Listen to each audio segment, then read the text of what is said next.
Mystic ancient secrets can all be answered when you ask the mystic Access Guru. That is I, the great exalted one. I have come across 3 astral projections through the god plane and the hero metamorphosis to give you the knowledge you deserve. Hey, Ender. We are live. And you'll see why we're in this format in a minute. But according to the newest allegation from the Epstein files, Trump raped babies. Very, very, very underage children and threatened to kill them. So that's the newest thing in the news. Hey, George. So we have Peter and Pete, 2 of the dumbest fucks on YouTube. So you'll see in a second here. Hey, Curious. So the reason it's in this format, I'm sparing you guys. So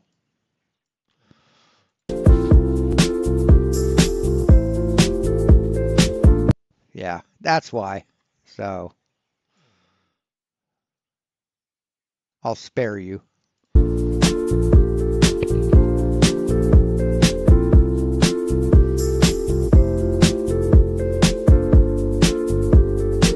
So basically, this is basically an electrolysis setup, and he should have used steel wire or tungsten or what's the titanium. Should have used titanium. Titanium is non-reactive. So, hey, Westside.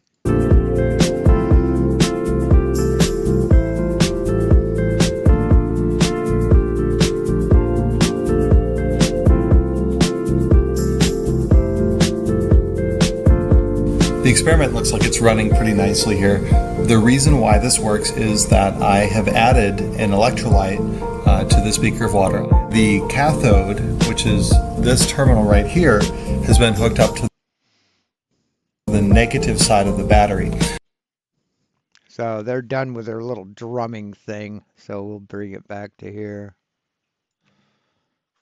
Which have added an electrolyte to this beaker of water. The cathode, which is this terminal right here, has been hooked up to the negative side of the battery. So there are electrons that are flowing into the water at this terminal. Those electrons are causing water molecules to be reduced. These guys really are dumb as fuck, aren't they? And this actually forms hydrogen gas and hydroxide ions. So I can see here that I'm getting a volume of gas. At the cathode is hydrogen. At the anode, the opposite is happening. So here, electrons are being pulled from the water. Now this is causing the water to become oxidized, and this is leading to the formation of oxygen gas. I can see that the volume of oxygen being produced is less than the volume of the hydrogen, and we by half. Should see that it is about half. Hey, Lindsay. Another interesting thing that's happening. I mean, every kid in high school chemistry did this experiment. Here in this. Put a 1 in the channel if you did. Put a 1 in the chat if you did this experiment in high school. Heck, I think I even did it in grade school, in fucking 8th grade. In Patton, George S. Patton Junior High School was the name of my school. It was in Fort Leavenworth, Kansas. They have an army post and a prison. The prison is federal, and the post is for the non-prisoners. It's funny because if you go get your groceries at the commissary, officers bag your groceries for you. It's hilarious. It's awesome. Makes going for groceries when you're a private awesome, because you get some fucking general or captain or full bird colonel bagging your groceries, taking them out to the car for you. So yeah, and The name of the school was George S. Patton Junior High School. Sounds like something out of fucking American Dad. This experiment, we're also forming copper ions, and I think that's because of the wire that I used. We can see the blue tint that's being added to the water, and this is because of the formation of copper 2+ ions. Yeah, but the gas that's released is blue. It doesn't show up as a gas, but if you compress it down to a liquid oxygen is blue. So the title of this stream is Globeheads Don't Test Hypotheses. That's a fucking lie right there. And a hypocritical lie at that.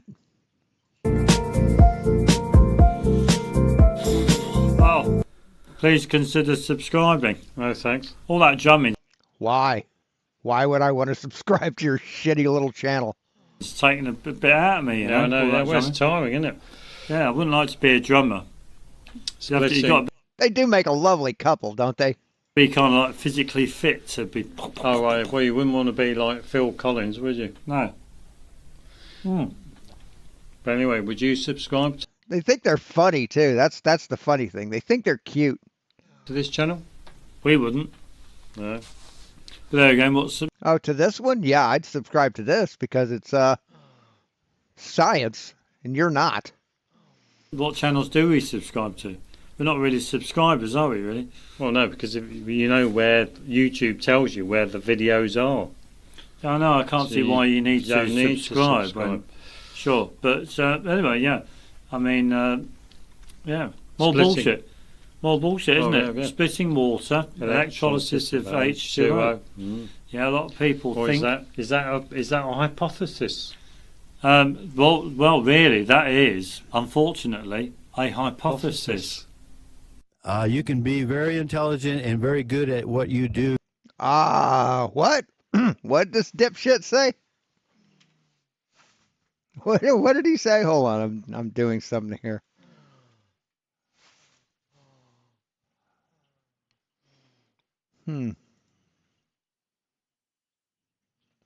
What is the actual name of their channel? Trying to tag them.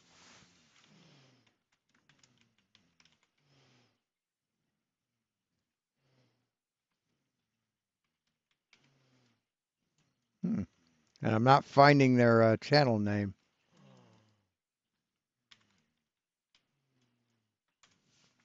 Anyway. But what did they say is a hypothesis? What? Sure, but anyway, yeah. I mean, yeah, more Splitting. bullshit. More bullshit, isn't Oh, it? yeah, yeah. Splitting water, electrolysis of H2O. Yeah, a lot of people Or think. is that a hypothesis? Well, really, No, this is an experiment to demonstrate the hypothesis, stupid. that is unfortunately a hypothesis. Hey, deplorable. You can be very intelligent and very good at what you do, and you can still be stupid.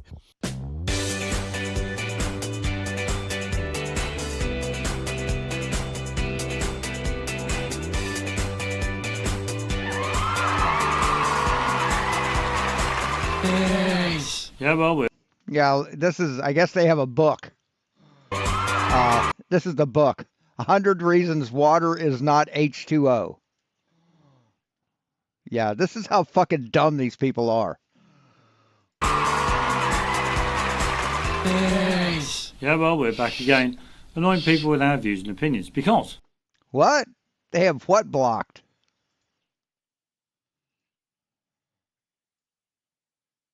What?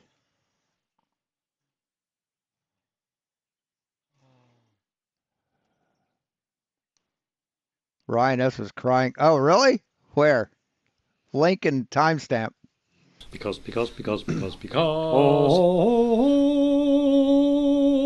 A lot of people just like hearing other people's views and opinions. Yeah, that's so true. And we're back.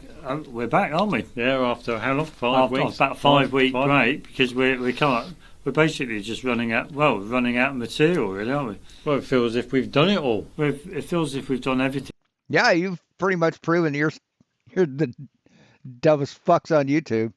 that we need to do on our channel. Yeah. I mean, we've arrived at the conclusion that nobody can ever truly come to know the true nature of reality, of the real world. Yeah. Nobody can do it. Yeah.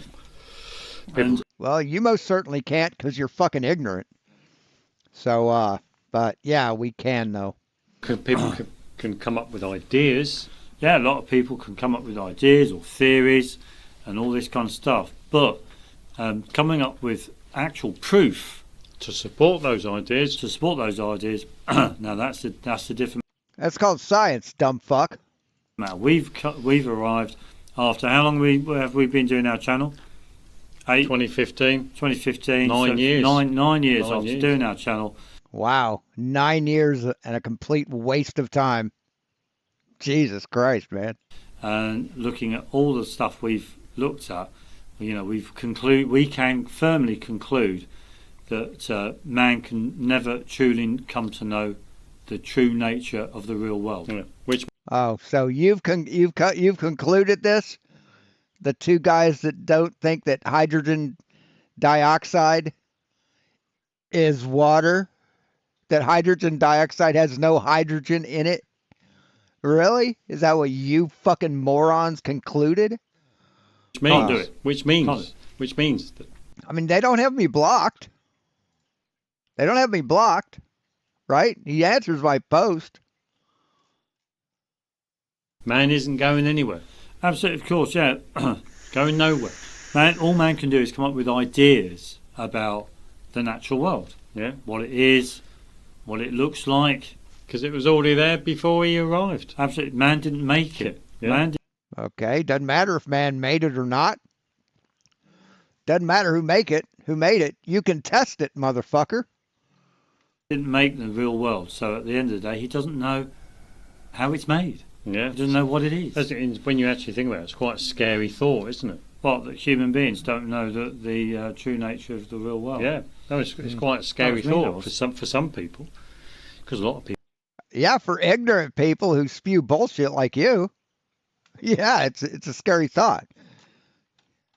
People want to know. They want to know all about because it gives them security.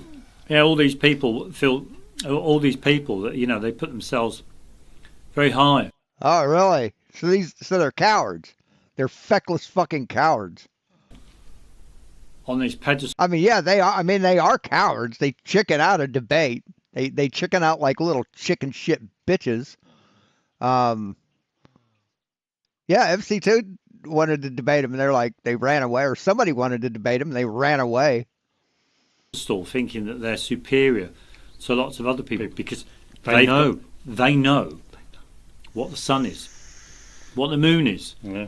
what the shape of the earth is. Yeah, we do, because we tested it. We measured it. They know. What the fuck have you done? Know how tides work. They know what the air is. They know what's at the core of the earth, the alleged core of the earth. Yeah, They know we what's do. deep under the ground, even though they've never been there. Yeah, we do. They know what far distant stars are. Yeah. They know what the wandering stars are. Yeah. No, there's no such thing as wandering stars, stupid. Oops. Yeah, let's watch that. Immoral bastards, dude. I'm gonna tell you, or him. Immoral bastards, dude. They're immoral bastards. Oh, can't do that. God damn it. It fucking does that shit. It opens it in the... Urgh.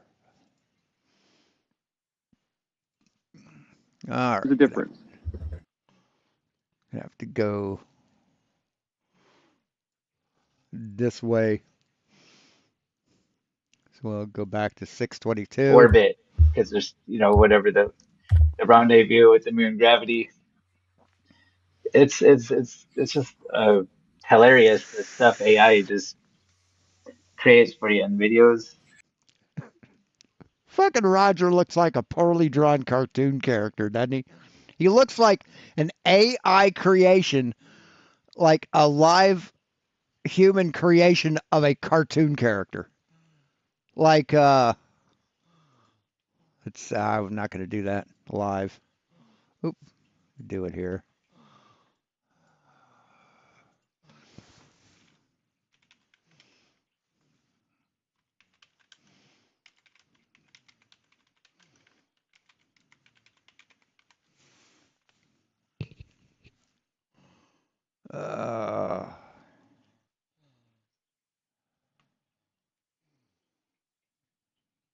Yeah, like this.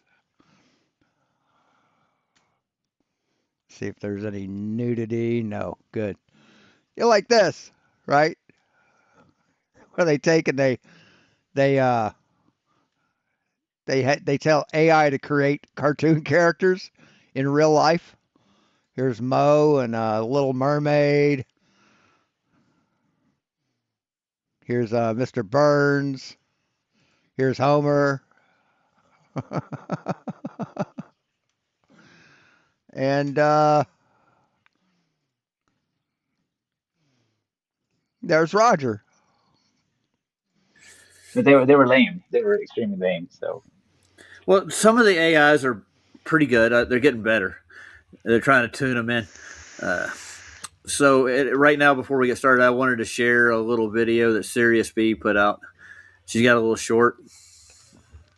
Oh, sweet, cool. Sirius B did a moonstone gem show. Howling at the Moon is what she called it. Kind of cool looking. So, and you guys are more than welcome to come in, and you can tell me who you want to nominate for the Glurf of the Year, or you could type it in. Oh yeah, we looked at this yesterday. Yeah, we watched this yesterday. Yeah, they nominated me for a high prestigious award. So-called planets. They know what's in the middle of the sun. Absolutely, they know what's in the middle of the sun. Right. They know how. Yes, dihydrogen monoxide. Yes, or hydrogen monoxide. They know how, and all Or dihydrogen monoxide. Yeah, something like that. Yeah. Yes, it's dangerous stuff. It's a solvent, and if you have too much of it, it'll kill you. You can die of inhalation poisoning if you inhale it. It's bad stuff. Destroys equipment. animals work. They know what animals are up to in their natural habitat. Yeah. You know, and yet at the end of the day, there's no proof for any of it. And yet they can't answer the most simplest of questions. What's that? Why are Okay, what questions do you have? You here? Why am I here? To debunk two dumb motherfuckers. That's why I'm here. Why are we here? Yeah. Why are we here? Why are we? Nobody knows. Why are you here? You're here to lie to people and gaslight to get YouTube clout. Why are we here? You know, I mean, it's And, if I'm not mistaken, money as well. You're selling a book, right? A book of lies, right? Y'all here, you can support the channel. Yeah, you're here for money, man. You're here for internet clout and money. it's ridiculous, isn't it? That human beings, you know, and the science, through science, they seem to know everything. Yeah. And yet they know nothing. They're not. No, scientists don't say they know everything. As a matter of fact, science admits that they don't know. Scientists admit that science doesn't know everything. So you're a liar. Oh, nothing. The more they find out, the less they know. Well, we thought we did know, but we've just come across a bit of information that goes against what we knew. Yeah. So that means we've got to rethink what we do know. Yeah. Sure. No, what we thought we knew. What we thought we knew. So we've got to change it all, yeah. Anyway, in this lovely little video we've got here, we've got globe heads don't test hypotheses. Yeah, that's a lie. Someone put out a poll one time. Do you want to have dihydrogen monoxide banned from the public drinking water? And everybody said yes. Yeah. And that's something. This is another strain from our Well, they don't. If they don't monetize, they're still selling goods. They're still fucking profiting. conclusions that we've drawn over 9 years. Yeah. And that is, we've come to realise that globeheads don't test hypotheses. Yeah, they That's a lie. It's a fucking lie. come up with lots of hypotheses, About the natural world, but they don't test them. they just accept them to be true. Let's see. Let's see if they have any experiments on their channel. Let's go video. Let's start with shorts. So here's. That's not a hypothesis. That's not testing a hypothesis. Huh. No, I don't see any tests. Just you crying about the shape of the Earth. That's all you're doing. So, yeah.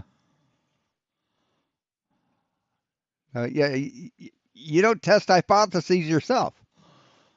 So that's curious. Let me bring this down. True. Yeah. The hypothesis. Yeah, and we were going to cover a few of those hypotheses in this instalment. Absolutely. Just to get people, what's the word? To understand that what we're telling you is right. Yeah, isn't it? basically, Because it is true. In our opinion, it is definitely true that globeheads don't test hypotheses.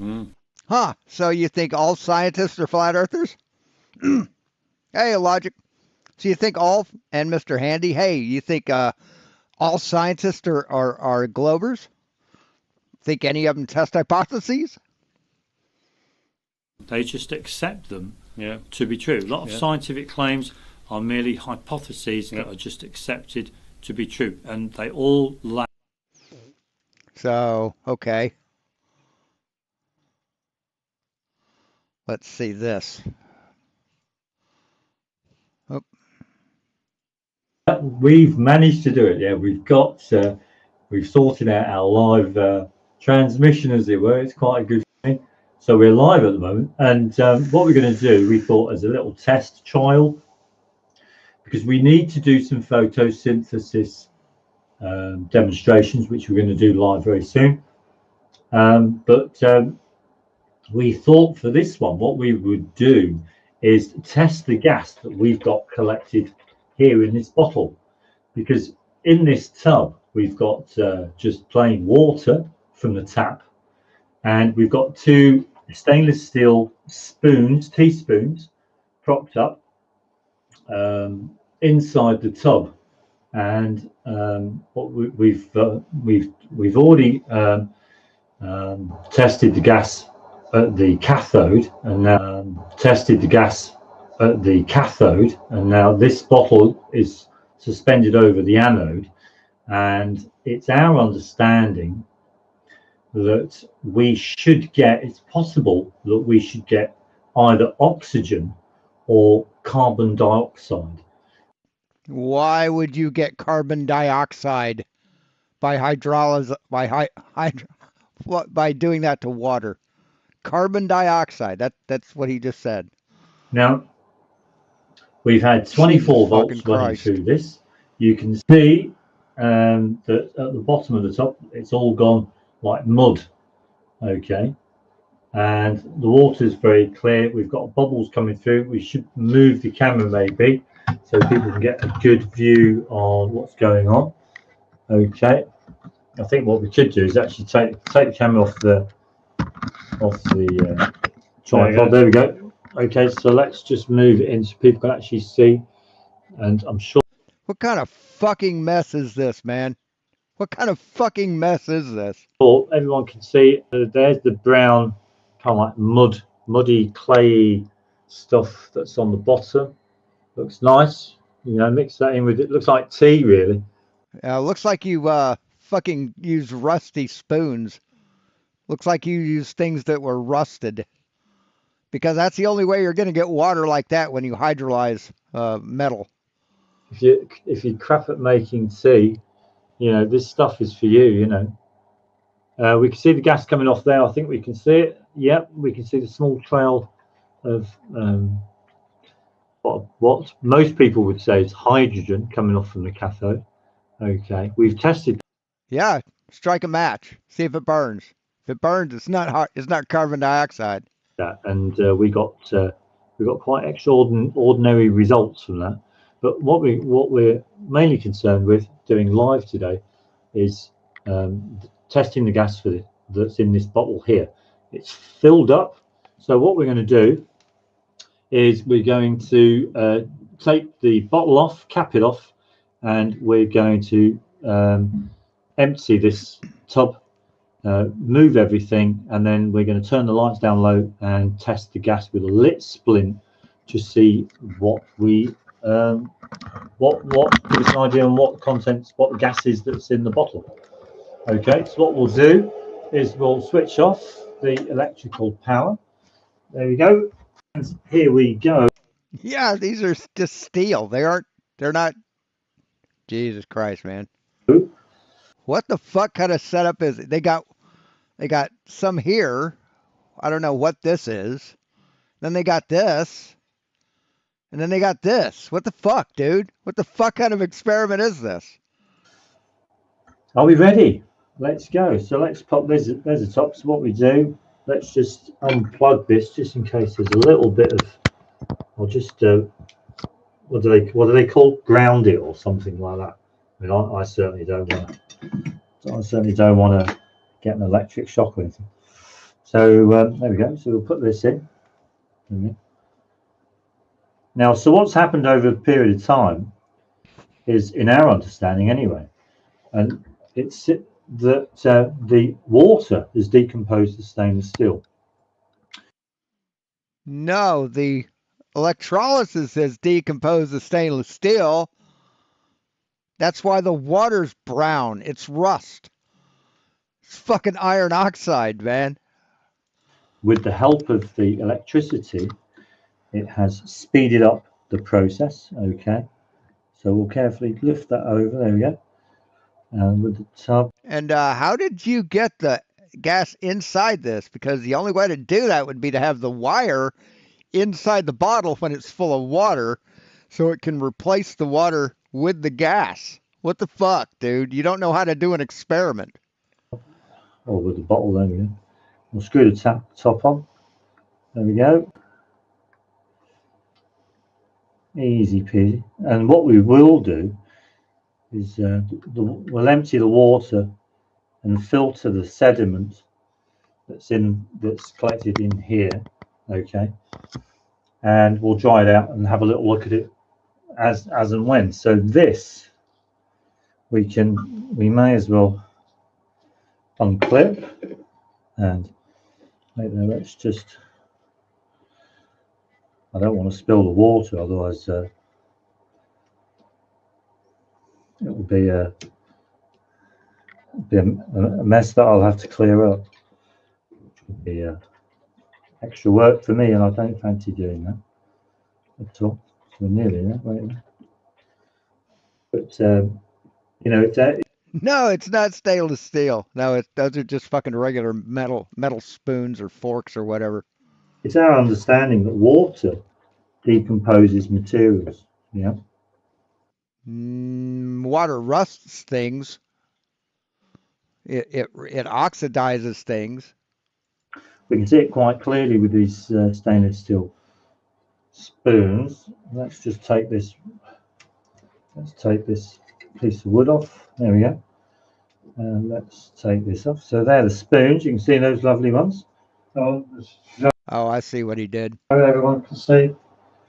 There we go. I'm sure everyone can see the spoons. Yeah. Yeah. If anyone wants to play them, anyone's good at playing spoons, there you go. Not sure what kind of sounds you can have using teaspoons. Oh. There we go. Look at that. Lovely, lovely, lovely.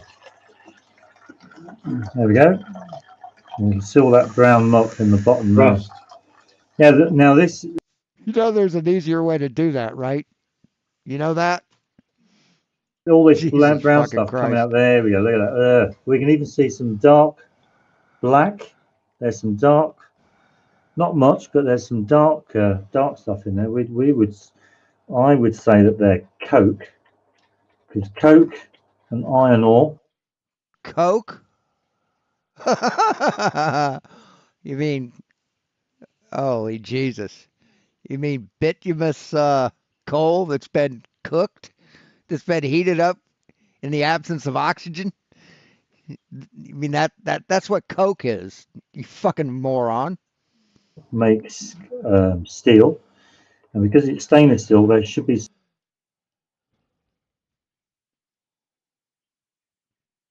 What? I would say that they're coke, because coke and iron ore makes steel, and because it's stainless steel, there should be some evidence of chromium somewhere down the road. Where that is, I don't know, but we're going to put that to one side. There you go. Everyone can see those inside. They're pretty. What are they like? They're pretty dulled, really. They're not nice and shiny. Yeah. Anyway, come on. But anyway, our job's not to do that at the moment. So let's just pop that down there. Let's move this out of the way. You can have Holy that. That's a Jesus. present for you. There we go. Look at that. Lovely. So what you have is a bottle full of oxygen. You got a little bottle of oxygen. Now you can take that. Don't spill that. There we go. Right, so we got a little bit of a towel just to mop up the muck here. Well, when they make steel, you take iron ore, or you take coal and iron ore, I believe, and you burn them in a fucking forge or furnace. But yeah, you don't have to use coke. Coke is refined coal. A little bit of tissue. A little bit of tissue. There you go. Look, mucky pups. Right. So we've done that. We've got our forks here that have been going for about 3 weeks now, I think, or 2 weeks. And I think we'll keep them going until they've got no handles left on them, I think. So there we go. Right, okay. I think I'll need a new. So there's our gas. Okay, I'm going to get myself a new wooden splint. I shall return a minute. No, I'll just cut the end of it off. Not get a new one.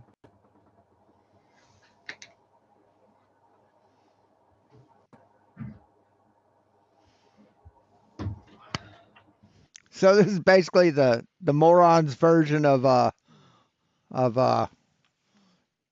Anthony Riley's Cavendish. There we go. Now, are we ready? Now we should turn the lights down low. So now we think in the bottle it's going to be oxygen or carbon dioxide. Okay. Why would it be carbon dioxide? Okay. Now, carbon dioxide will extinguish a flame. Oxygen will make a flame brighter. So we're not going to put in a glowing splint. Okay.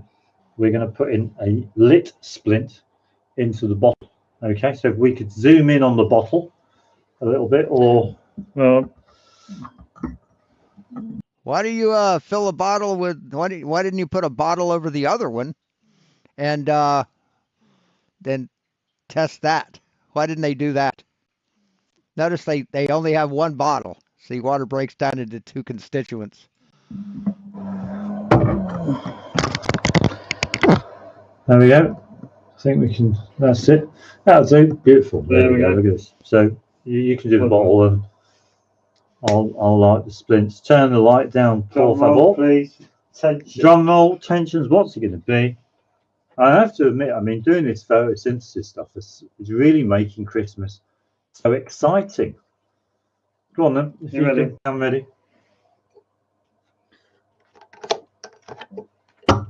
Whoa. Yeah, see, that's called oxygen, dipshit. You hear that pop? It's what happens when gas ignites. Now that was very interesting. We got hydrogen. No, you got oxygen, because you just said that those bubbles around the edge were from the other spoon. So they said it's the anode. Is that what he said? Hydrogen. At the anode, the opposite is happening. So The anode, which is what you said that was, is producing oxygen. Definitely got hydrogen. Hydrogen from the anode are not No. Hydrogen comes from the cathode. from the cathode, sorry. There we go. We got hydrogen. So that is interesting stuff, because a lot of people would say that whenever you carry out electrolysis, you get hydrogen at cathode and hydrogen at cathode, and you get there you are. yeah, you get hydrogen at cathode, and there you go. yeah, I'm just looking at the What a couple of dumb motherfuckers.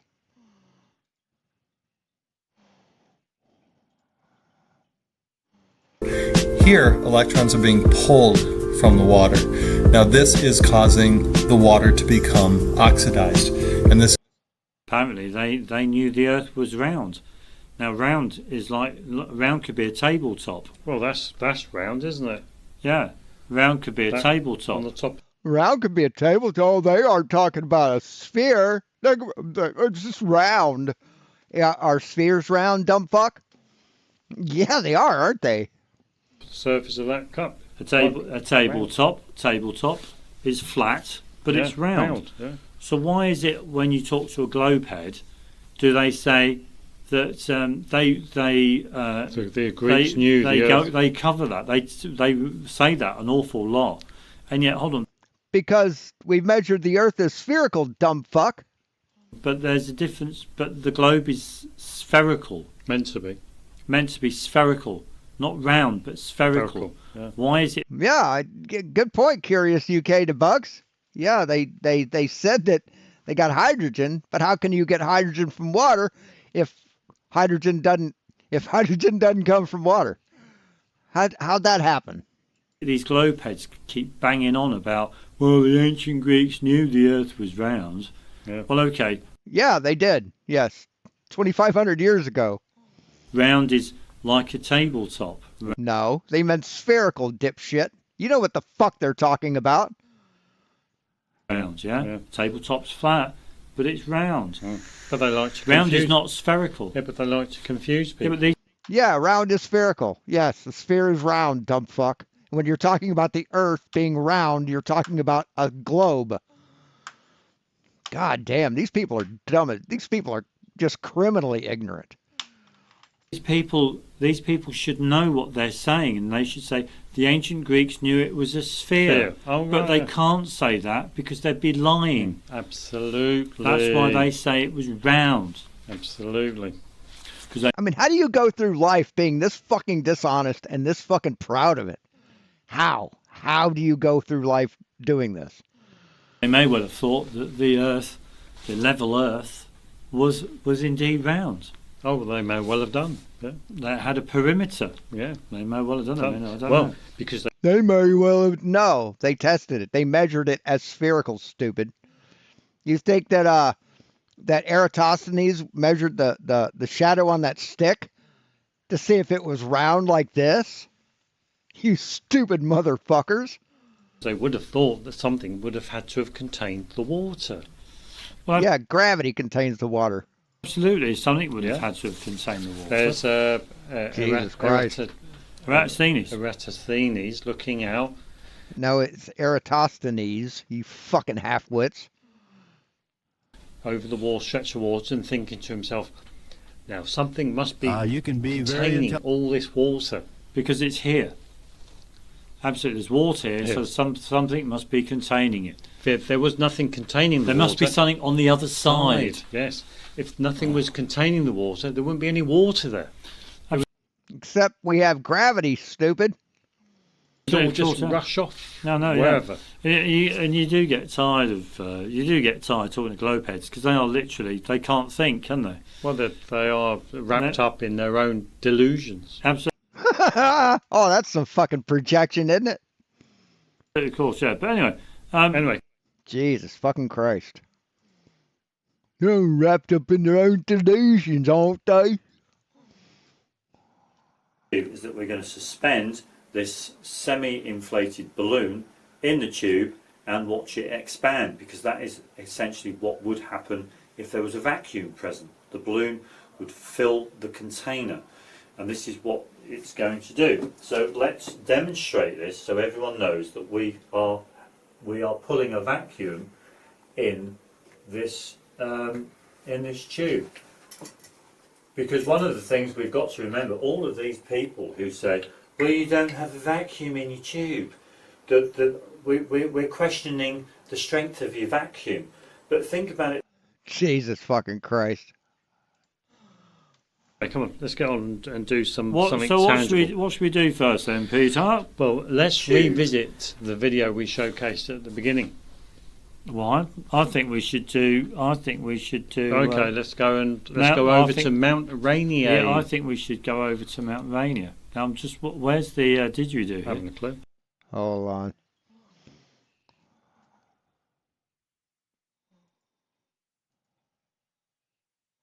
Within the tube, we're going to leave this on for 10 minutes. We are okay because we've found that there's no harm in leaving this running. But the more we leave it running, the greater the vacuum that we can create inside that tube. Okay, and then what we'll do is we'll record the drop, and then again we'll slow it down so everyone can see, and then I'll come back and compare the difference between the two. Okay. Now.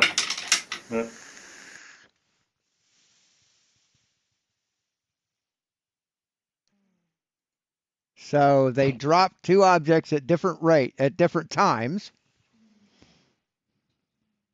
Notice that? Yeah, they dropped those things at different times.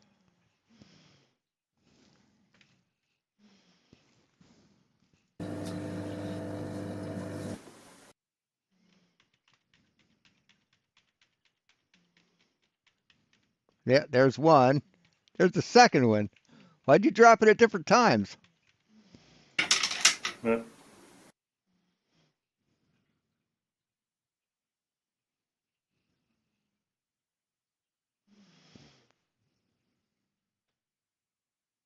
So let's compare the drop in air and vacuum.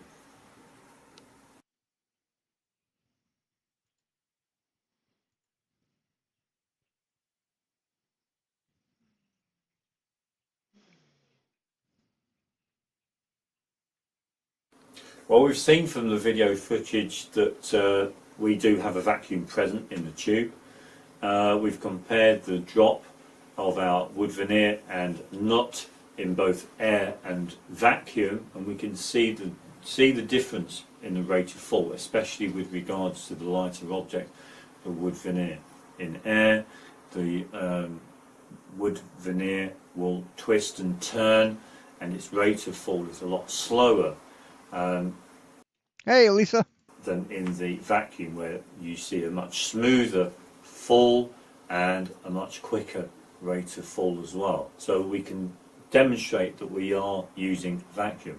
So let's now move on and we'll try some other objects. So in this one we've got, we're going to use a feather which we found outside. Here we go, here's our feather. That's quite big, so we've bent the end of the quill and we're going to chuck that in sandwich it between two nuts. So we've got 0.45, okay, there. So you're going to what? You're going to do what? And our two nuts are 21.01, okay. So let's get them, sorry, wait there, that's it. Let's get them all done and dusted. I'll leave that there for the time being. Let's get them all done and dusted. So we're going to be very careful and hopefully we don't. We can fix these up. So we'll show these in. We'll show these in air. So what he did was he took the nuts.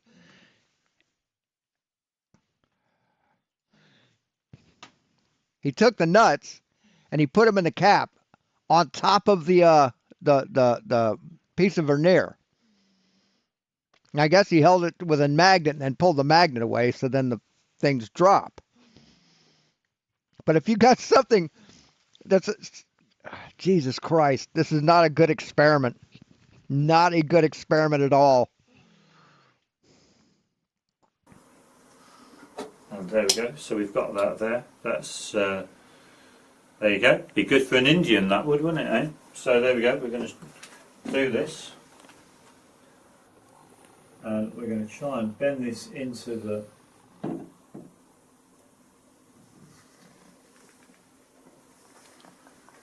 Bend this in there. With the all down. See. Yeah, go on. Both hit at the same time, didn't they?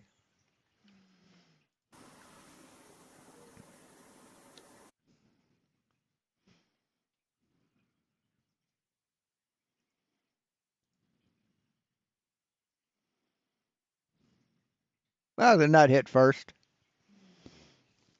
So while we're waiting for air in air, the knot fell with the feather, but the knot overtook the feather to land first. Right, because you have wind resistance inside the tube with air. Now we've got to bear in mind that the feather is a lot taller. Okay, so it's going to need to move over a shorter distance than the two knots. What? Move over?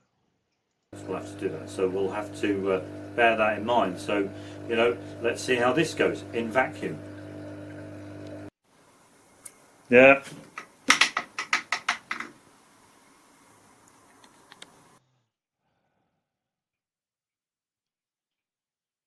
Yeah, see, it's not a perfect vacuum.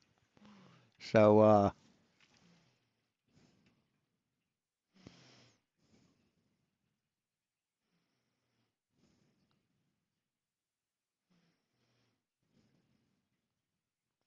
yeah, so they pulled a partial vacuum because they're dishonest fucks. Oh, you couldn't see that, could you? Sorry. Sorry.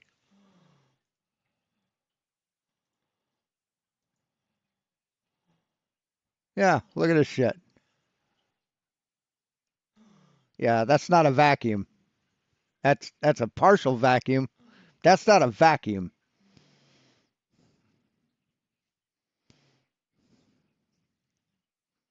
Fucking clowns.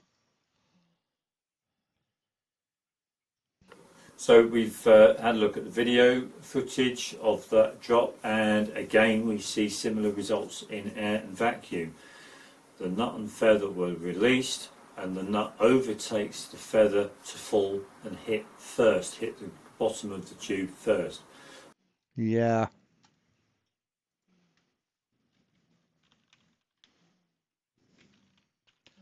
Your tube wasn't under a complete vacuum. You cheated. You cheated.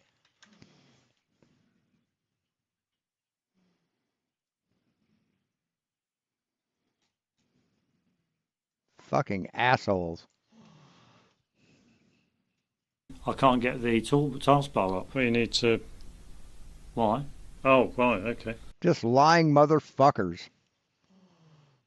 Yeah, with friction from the tube. Yeah, absolutely. Can't get the taskbar up. Oh, there you go. There you go. Oh, wait, yeah, that last. Yeah, it's there. So Mount Rainier. Rainier. Now we covered Mount Rainier. Here we go. On we. Now, if that's their idea of testing a hypothesis, these motherfuckers don't either. So my original question is, when have you ever tested a hypothesis fucking stands? I had a little look at Mount Rainier on this website called Amusing Planet. Yeah. I mean, it's funny. The planet, planet Earth is funny. Yeah, because it's our view. Hey, Tinkerfell. The reason why you see this effect is because it's only solely due to perspective. No other reason. No, how can the sun go below a mountain if it's due to perspective, stupid? How can that happen? How can that possibly fucking happen? So you don't understand perspective. Perspective. Or, I mean, it could well be, or it could be that the sun's light is reflecting off of oceans. Well, it's a possibility. And then bouncing back up.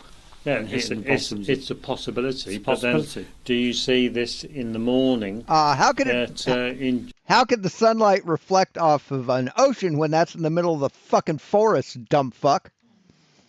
You do know where Mount Rainier is, right? Mount Rainier.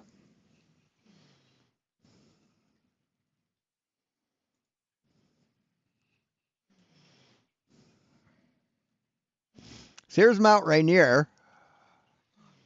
There's the ocean. There's the ocean right there. So and look at it's surrounded by forest and land. So nah, you're full of shit. Like Germany, where there's there's a no large, water.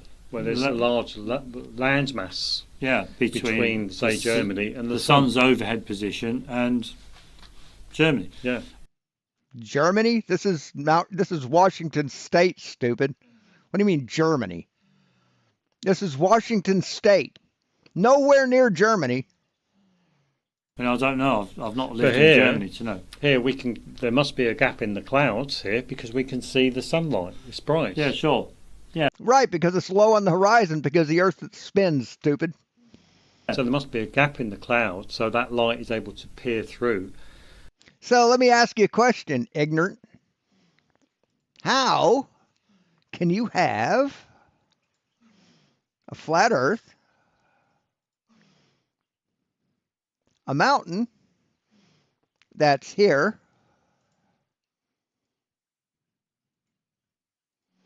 a sun that's up here,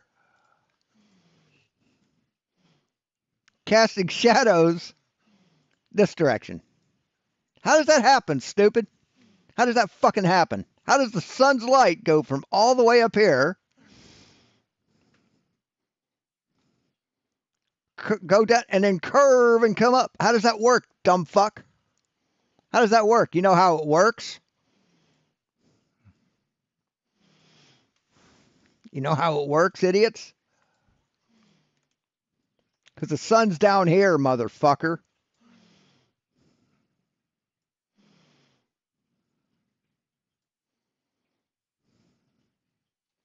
Where's that point? Where the fuck is that point? Holy shit. Where was the point?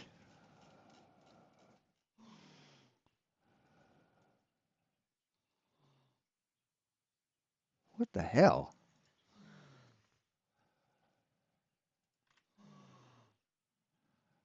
Can make the mountain a little taller just so I don't have to move shit again. See, the sun's casting its rays like that. It's because the Earth spins, stupid.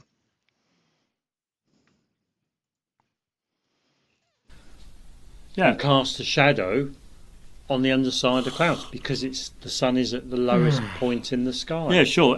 But anyway, that was our... So they don't understand perspective at all. Not surprising at all. Last video, that's what we were discussing on our last video. Yeah. But what we didn't do on our last video was scroll down the page and come and look at this image. Now it's clear that from this image we see two shadows in the sky. Yeah. What two shadows? What two shadows in the sky are you seeing? I'm seeing a bunch of shadows. Here's shadows. There's a big shadow that's cast by the mountain. See, these shadows here are cast by the clouds themselves. We see this one here this obviously from the Mount Rainier, but there's also another one on the other side. On the left. No, those are clouds. Same as this is clouds and this is clouds. See, it's the same shade. See, it's the same shade as that. That's a cloud, stupid. On the left-hand side there. Of the Now, image. and if you followed those lines, the lines of the shadows, you would probably end up reaching the sun. No, that's not a shot. That's not from the sun. God damn, you're dumb. So if you follow the lines, it means the sun's down here? It's down here? Huh, isn't that weird how it can go below the fucking horizon? It would intersect at the sun's position. God, these If you guys are understand dumb. The laws of perspective. Yeah, sure. Well, you've only got to follow the lines Yeah. back. Now, we're told that the sun. What about this line? What about this line there, dumb fuck? How does that work? How does that work? This one points up to here. How does that work? This is the story, the idea Mm. that the sun is 93 million miles That's away. right. It's so big. It's bigger And than the Earth. And the Earth is so Yeah, it is. Yes, it's millions of times bigger than the Earth, small, or thousands of times. Not sure. and yet the sun's light strikes the Earth parallel. Yeah. Okay, so Yes, exactly. Yes, that's exactly what happens. you've got this ball Earth, and all of the sun's light strikes the Earth parallel. Yeah. Yeah, because you needed the sun's light to hit the Earth parallel in order for Eratosthenes to have determined that the Earth was spherical. Yes, exactly. Yeah, so let's just get a bit. Oh, Eratosthenes. let's just go up on this. Yeah, there you go. Yeah. Yeah, there's a picture there. Yeah. Let's just get a page up on Wikipedia. He got this little picture. This is the blind leading the stupid. Got this little Yeah, there you picture. go. Is that it? Isn't there a better one? I'm just waiting for No, a that better was one. it. Oh, is that it? God, there's Yeah, not that's much it. information on there, is there? Mm. But There's not much information? Really? There's not much information on this page? anyway, yeah. If you Yeah, look there you at go. this diagram, in all What you mean to say there aren't any memes on the page? That's what they mean to say. There's no memes. Parallel sun rays. There you go. Parallel sun rays. There we go. There you We've got parallel sun rays. So what they're saying is that you've got the Earth, and the sun's light strikes, moves parallel. Okay, from the sun. Yeah. Okay, to strike the Earth. Okay, Mm. that's what they're saying. Now, if that is the case, It is the case. well, how is it we see a shadow? This is impossible. This image would be impossible. No, that image is possible. Or the shadow. What do you mean that image isn't possible? The fuck? You're looking at it, motherfucker. This. You can go there at sunset and shoot the same fucking thing, dipshit. Hey, Hackerman. Yeah, I do too. The shadow here should be going in the same direction as the shadow cast from Mount Rainier. And not only No, this isn't a shadow cast. This is not a shadow. This is clouds. This is a bank of clouds, stupid. Same as this one. Same as these. What about this line? Or this line? Or this line? Holy fuck, you're dumb.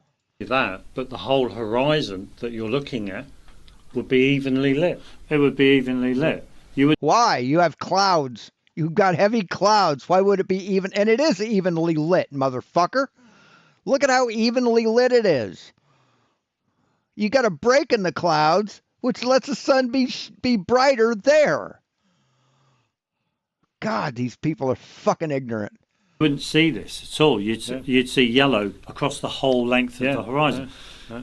It's clear. Why? Why? Why?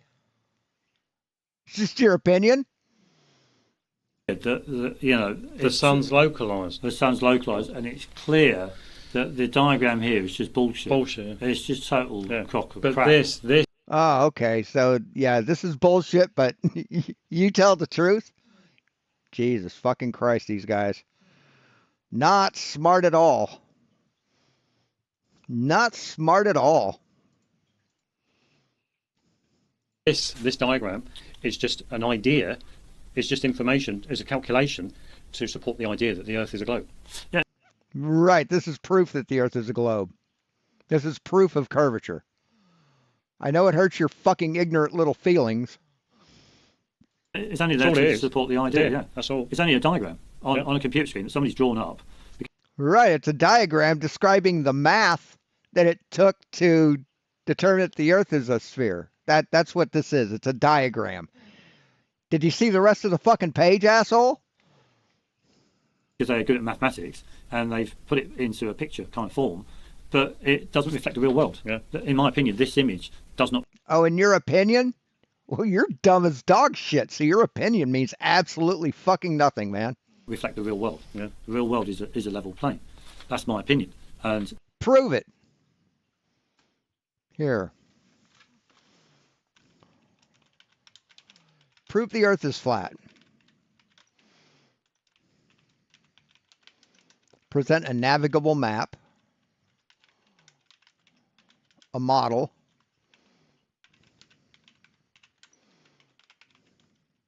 and measurements of your flat Earth. Of your flat Earth.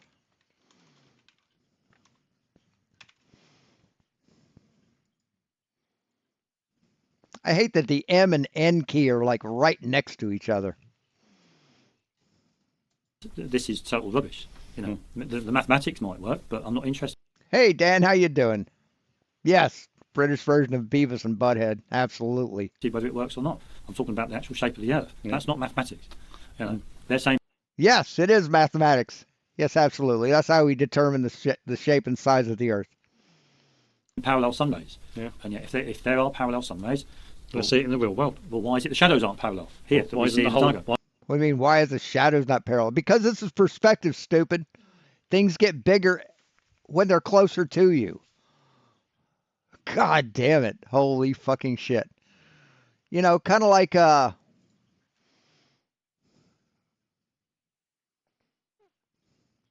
where is it?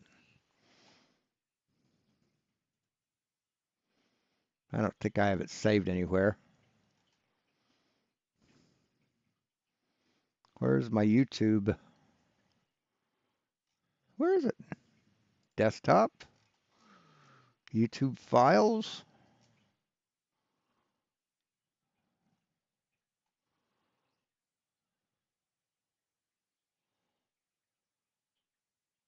Maybe it's in documents.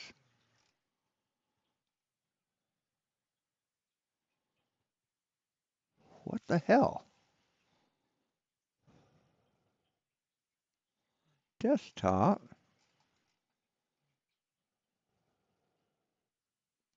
Oh, YouTube art. There you go.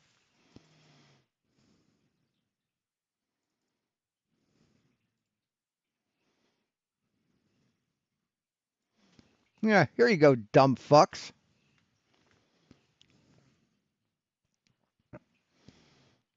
See, this is perspective.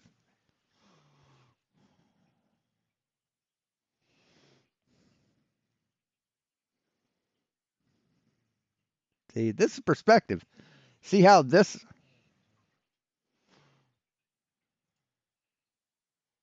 See how the shadow's wider here than it is here?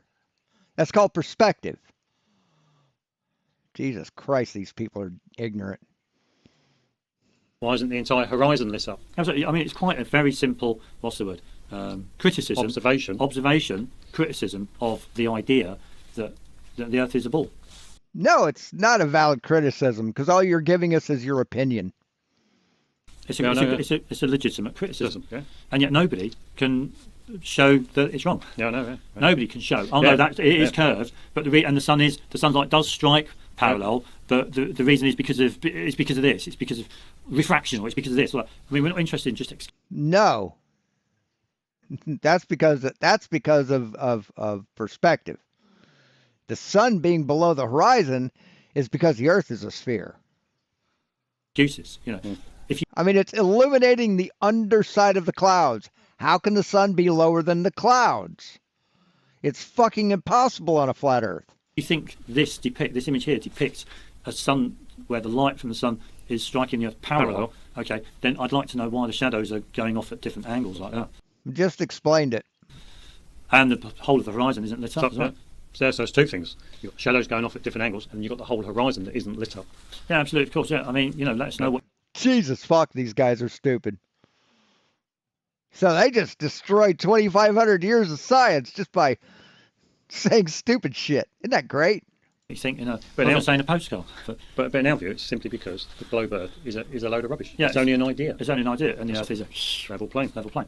So anyway, so I'm glad we did that because it's an interest. Prove it. Prove it. See, they can never prove it. They can just say, "Oh, I don't like the globe. It hurts my fifis."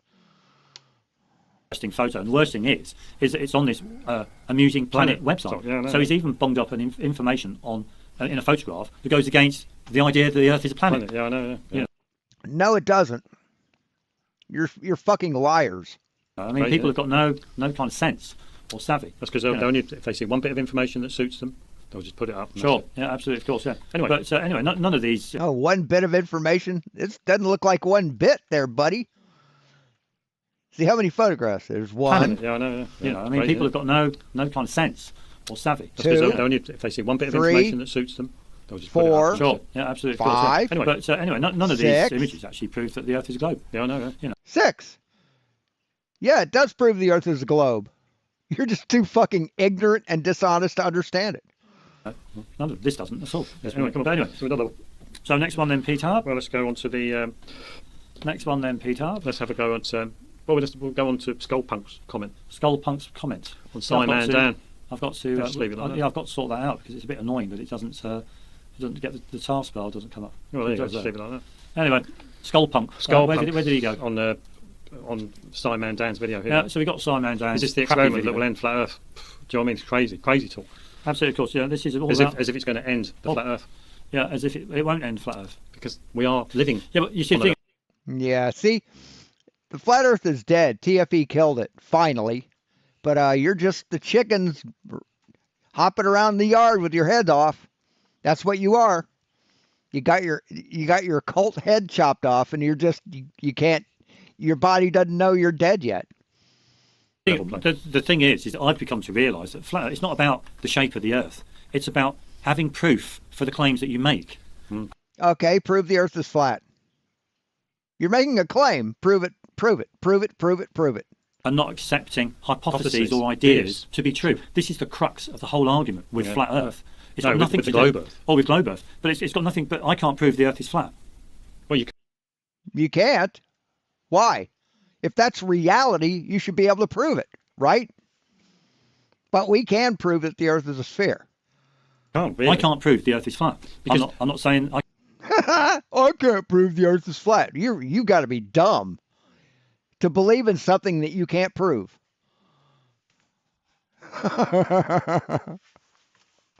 God damn, what a couple of fucking retards. I'm not saying I can prove the Earth is flat. Because the only way that somebody can prove the shape of the Earth is by actually changing their frame of reference so it's external to the Earth. Sure. No, you can't.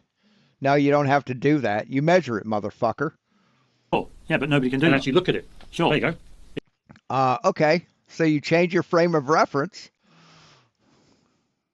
Blue Marble, 72. So when we change our frame of reference, guess what we get? How about that? That's what we get when we change our frame of reference. Does that look flat to you, motherfucker? It's flat. But any bit of information you come up with, we go on. Hey, first snoozing feline. How you doing? Good to have you here.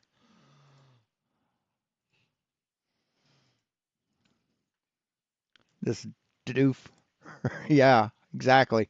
The shape of the Earth will always face criticism. Yeah, at the end of the day, always. So anyway, at the end of the day, and this is what I feel that the flat Earth, globe Earth debate is about. It's all about people wanting proof for claims, but they don't want proof because if they have proof, then it's all gone. Sure, but a lot of people. What do you mean it's all gone? What do you mean if they have proof, it's all gone? See, you don't have proof. You just admitted it, and you also admitted that hydrogen. That water's made up of oxygen and hydrogen. That's what you did. People can't provide proof for their claims. They can only provide evidence. Yeah. And for a lot of people, evidence just isn't good enough. Yeah. Anyway. But anyway, yeah, sure. So They can't provide proof. They can only provide evidence. Okay.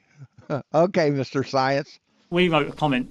I think everybody's wasting their time and money travelling to Union Camp. There were lots of time-lapse video that exists showing 24-hour sunlight at Scott Base. So why are people going? Yeah, well, yeah. Why go? Why waste waste money?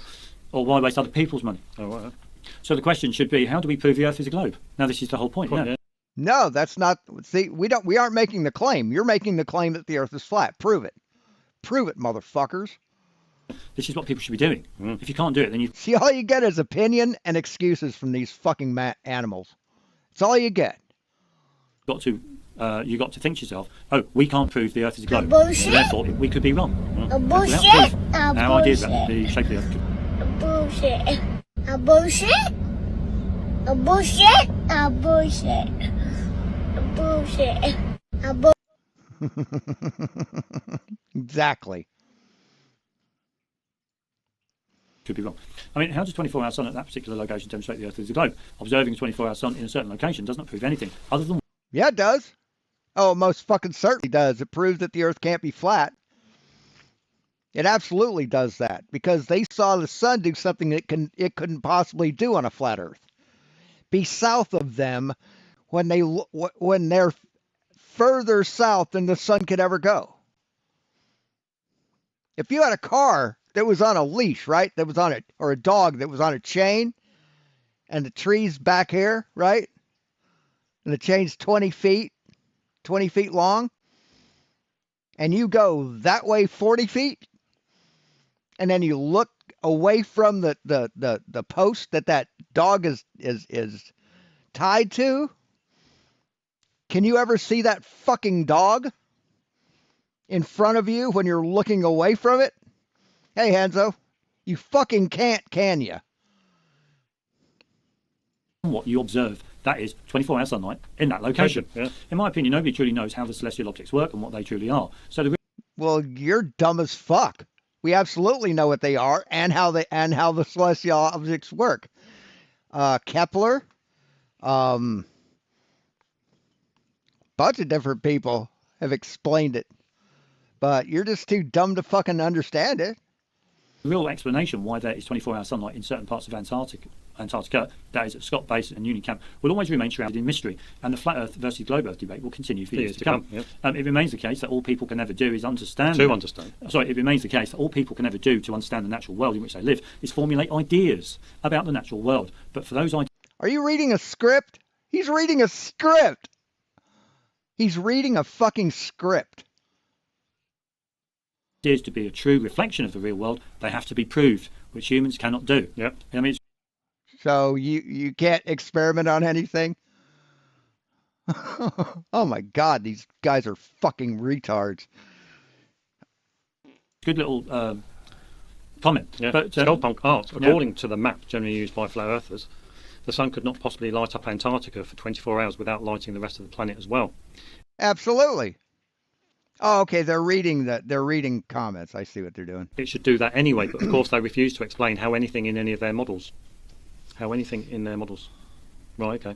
Also, Actually, the sun shining for 24 hours is a proof of flat Earth, but not only in Antarctica. It would have to be everywhere. See, it's impossible for the sun to set on a flat Earth. It's impossible for it to be dark at night on a flat Earth. we absolutely can prove things about our reality, and pretending like we can't is just willfully ignorant. right, okay. Now, okay, I'm trying to think. Well, how can you prove that you're living on a ball? Oh, yeah. Well, there's one. There's something. You can see it from fucking space. We can measure it with WGS 84. The angles to Polaris. The angles matching latitude is a linear function, and that's not possible on a flat Earth. We're talking about proof. We're not talking about Sunsets. It's impossible for the sun to set for it to be dark on a flat Earth. Southern star trails on a flat Earth would be streaks of light across the sky horizontally. That doesn't happen. Counter-rotating star fields north and south. That's impossible on a flat Earth. hurricanes spinning in opposite directions, north and south of the equator. That's fucking impossible on a flat Earth. Well, evidence, Yeah, information, we evidence. make a distinction between evidence and proof. Evidence all about supports proof. ideas, so it can be any bit of information that supports an idea, that forms the basis of an Right, and there's no such thing as a scientific proof, morons. idea. Evidence. Yeah. Oh, I think it's going to rain tomorrow. And my evidence is the weather today, today's weather. Well, it was pissing down with rain all day today. So that is my evidence to support my idea that it's going to rain tomorrow. But I haven't got any proof that it's going to rain tomorrow. Do you know what I mean? Because it might be sunny tomorrow. And it may not rain tomorrow.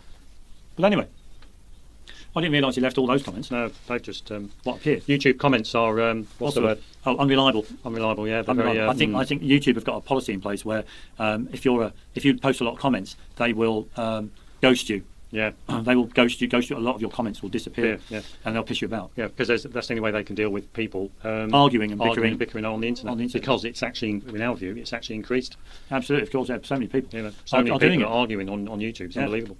Sure, but so also we absolutely can prove things about our answer. Yeah. So we've just said. So what's your proof? The Earth is a globe. So what is the proof? And what he might come back and say, this is a typical thing, and that is ships go over the horizon. Ships. Yeah, that's another good one. It's another good one. That's impossible to happen on a flat Earth. Go over the horizon, but that's an observation, isn't it? That's not proof. That's not proof. Right, it's proof. It's proof. That can only happen on a sphere. Can only happen on a sphere.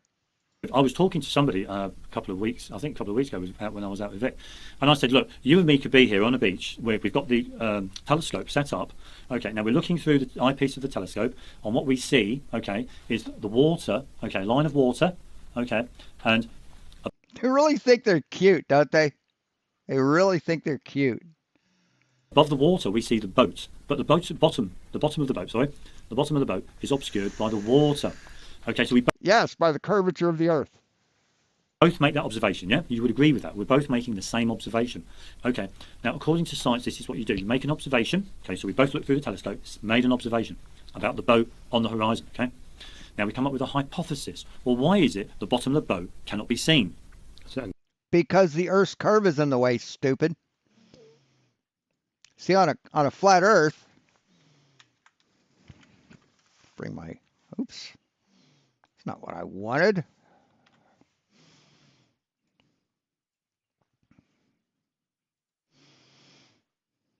Here's a boat.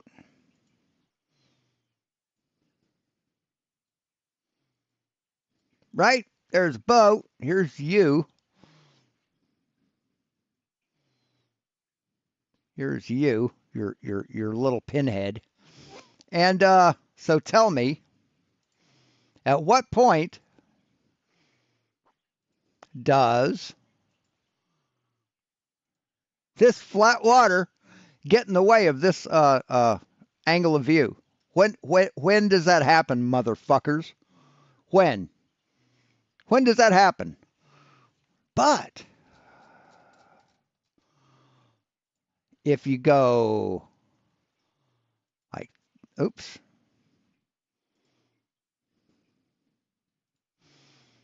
And I'm going to exaggerate this. Here's the same boat. Here's your little pinhead. And we'll draw the same lines. Oh no, what do you know? The Earth is in the way. Huh, isn't that weird? How the Earth is in the way, so all you'd see is from here up? Isn't that fucking weird? And this guy would say that would be the question that you're asking to hopefully explain that observation. No, to explore the observation. To explore the observation. Why is the bottom of the boat obscured? Why can't we see the... Just showed you. Right here. That's why the bottom of the boat's obscured. See that?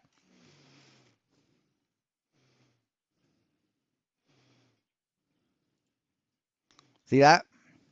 That's why it's obscured. Because the Earth is in the fucking way. But here, couldn't fucking possibly obscure anything.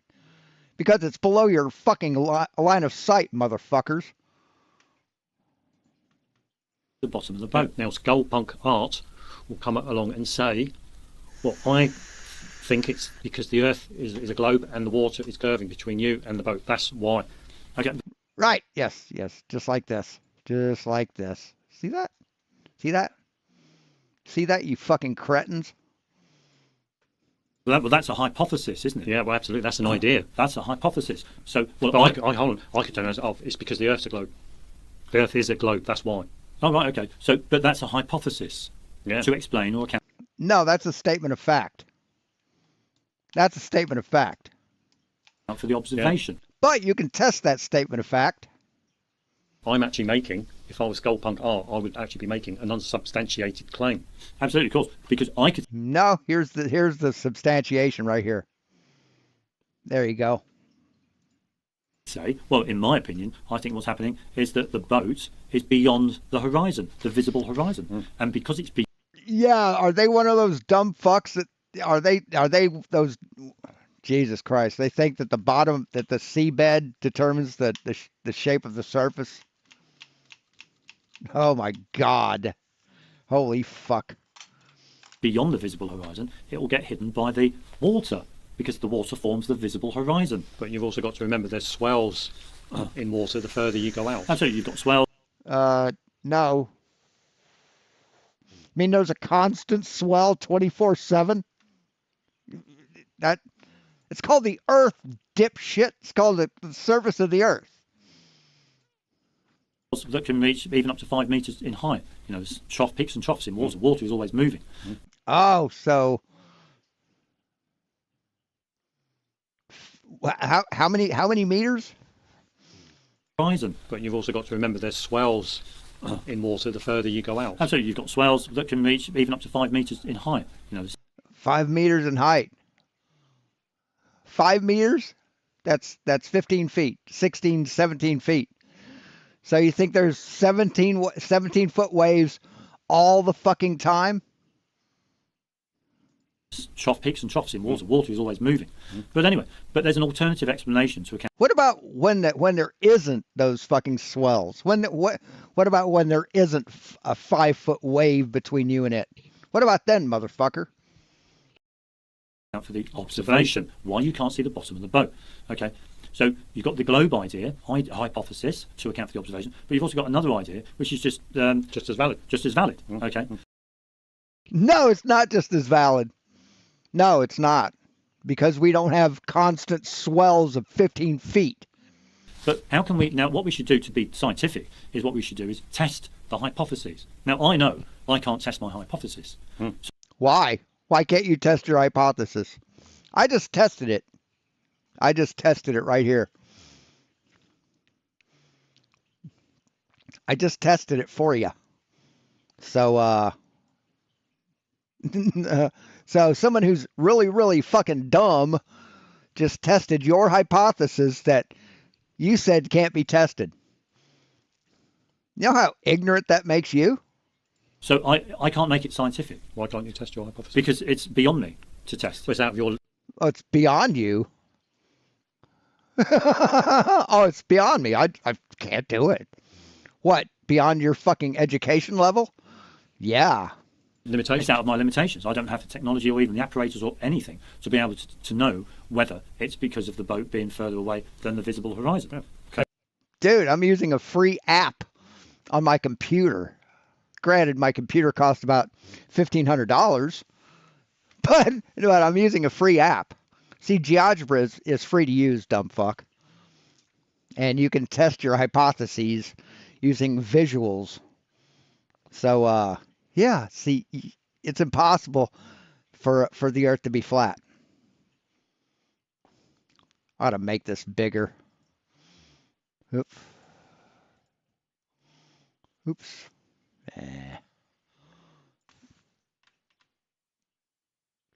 There we go. I can make it bigger now. Bring that up to here. Oops. Bring that up to here. Bring that over. Make it all purty looking. Oops, can't move that. So there you go. There you go.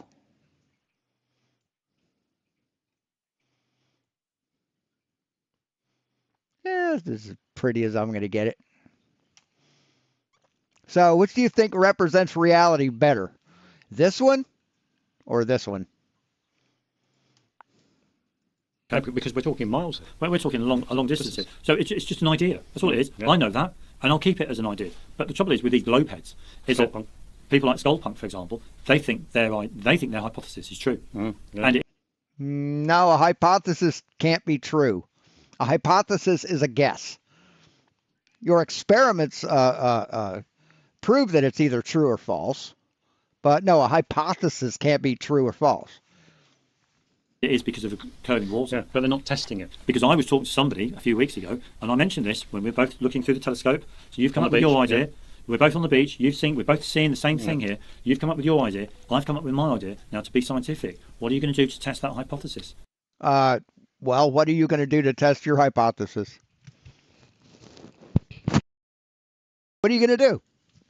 You can't test your own hypothesis? Jesus, what a worthless piece of shit this guy is. And do you know what he said to me? That is the test. Looking through the telescope. It's crazy, isn't it? Yeah, it's crazy, isn't it? This is what No, looking through a telescope isn't a test. It's not a test. That's an observation. So you don't know the difference between an observation and a test. This is how these people think. Yeah. They're mental. They've got mental health problems. Yeah. You do not make an observation if you want to be scientific. You do not make an observation and say, "Yeah, well, I've tested my idea about it." No, that observation is the test. Yeah, that observation is the test. No, an observation isn't a test. An observation is an observation. Don't say that. Absolutely, of course. Yeah, I see a ball falling. There you go. That proves gravity. That is the test. No, a ball falling is evidence of gravity. It's not proof of gravity. That proves gravity. No, that's only an observation of a ball falling. That's evidence to support the idea of gravity. The ball falling, any object falling, okay, is an observation that provides evidence to support the idea the ball is falling because of gravity. Yeah. The gravitational pull. Yeah, gravity is the idea to account for the observation. Sure. Yeah, but like we say, globe heads do not test hypotheses because a lot of their hypotheses regarding the natural world they can't test. Yeah. Because it's out of their limitations. It's out of their imagination. But they can't understand this. They can't understand this logic. Of course, they the don't Earth is a understand globe. Of course, what can?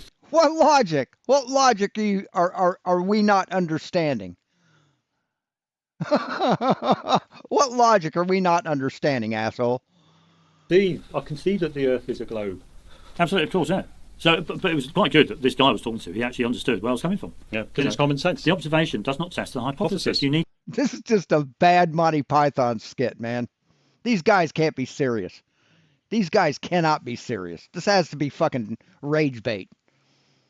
To make up a different test in order to test the hypothesis. Hypothesis, You need to do something else other than look through the telescope or look at you measure it. You measure it.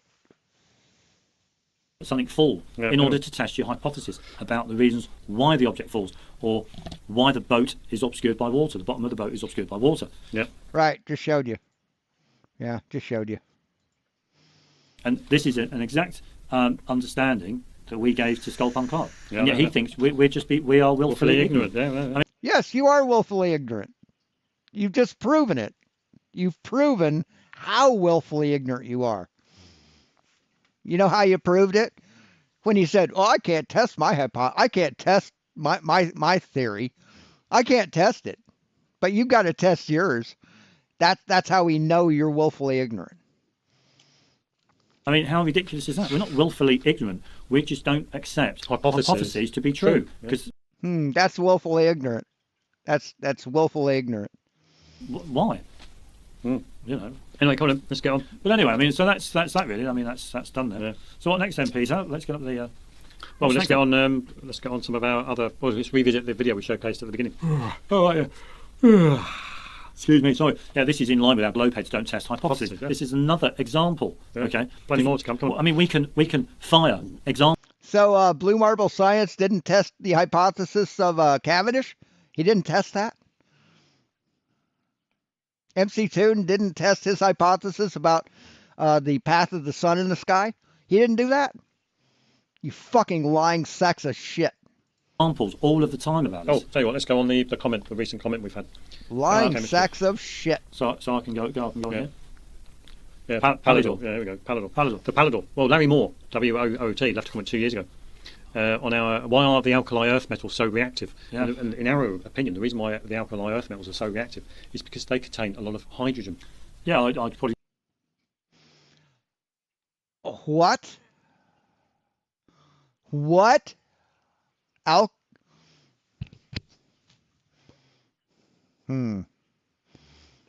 Jesus fucking Christ. Why are alkali metals so reactive?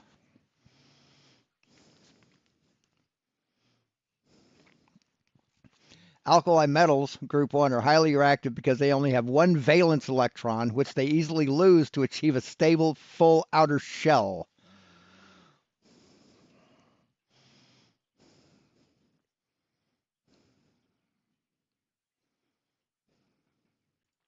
What is sodium made of?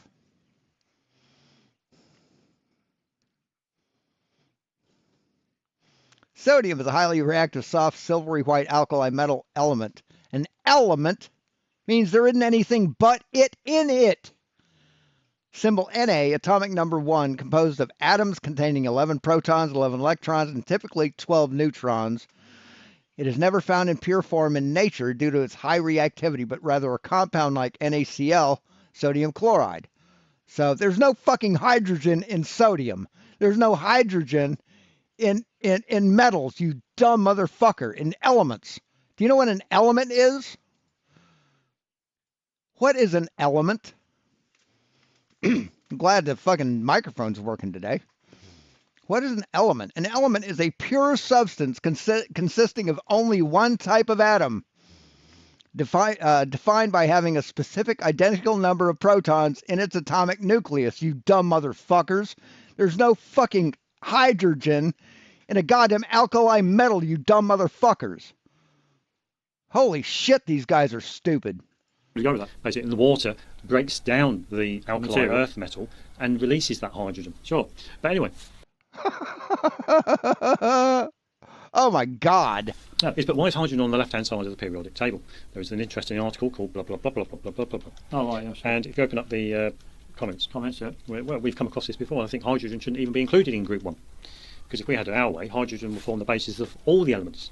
Because all manufactured elements, all manufactured products that man makes, hydrogen is within all of them. Absolutely, that's our view, yeah, sure. And perhaps the table should be viewed more as a triangle with hydrogen on the bottom, because it's in everything. Absolutely, well, it forms the basis of everything. It's not in everything because it's not in water. Yeah, so it's not. It's in all of the man-made products. Oh, you what? You said it's not in water, but you just proved it did. You just proved it is. Where is it? Yeah, you just proved it is, asshole.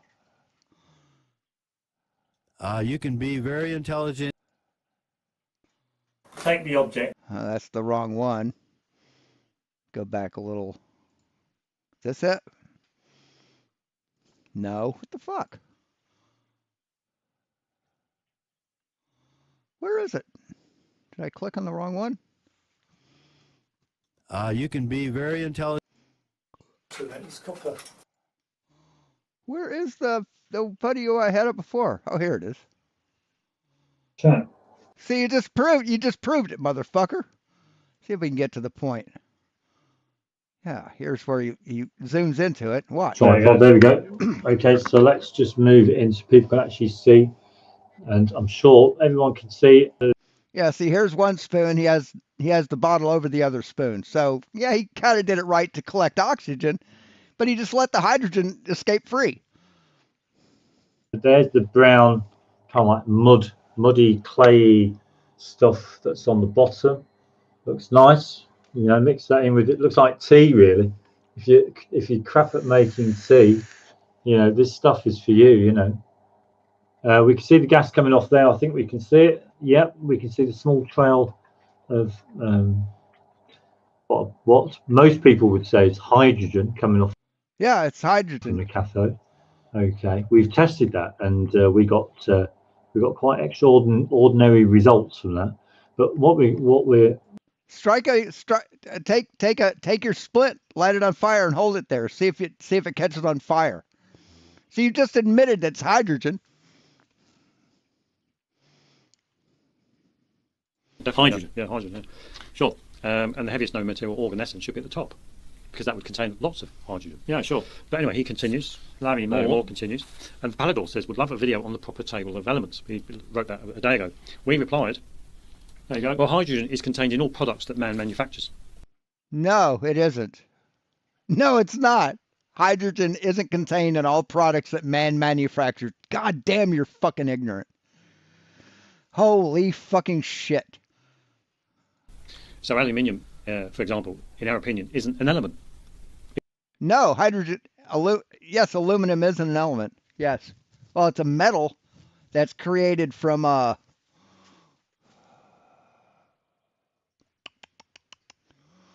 fuck, I can't remember what element creates aluminum. What ore they get aluminum from. Shit. I can't remember. But yeah, aluminum. Jesus Christ, these guys are fucking stupid. It's a sodium-based metal containing carbon, hydrogen, and fluoride. So there's other bits, other constituents. Oh my God. To the actual metal. Sure. Because mainstream science, mainstream chemistry. Is aluminum an element?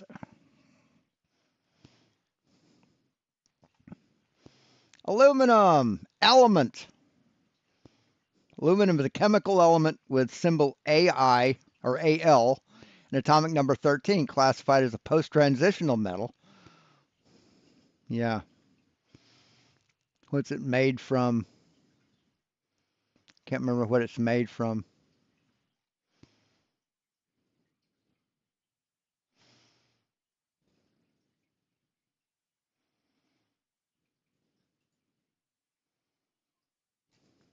Fuck.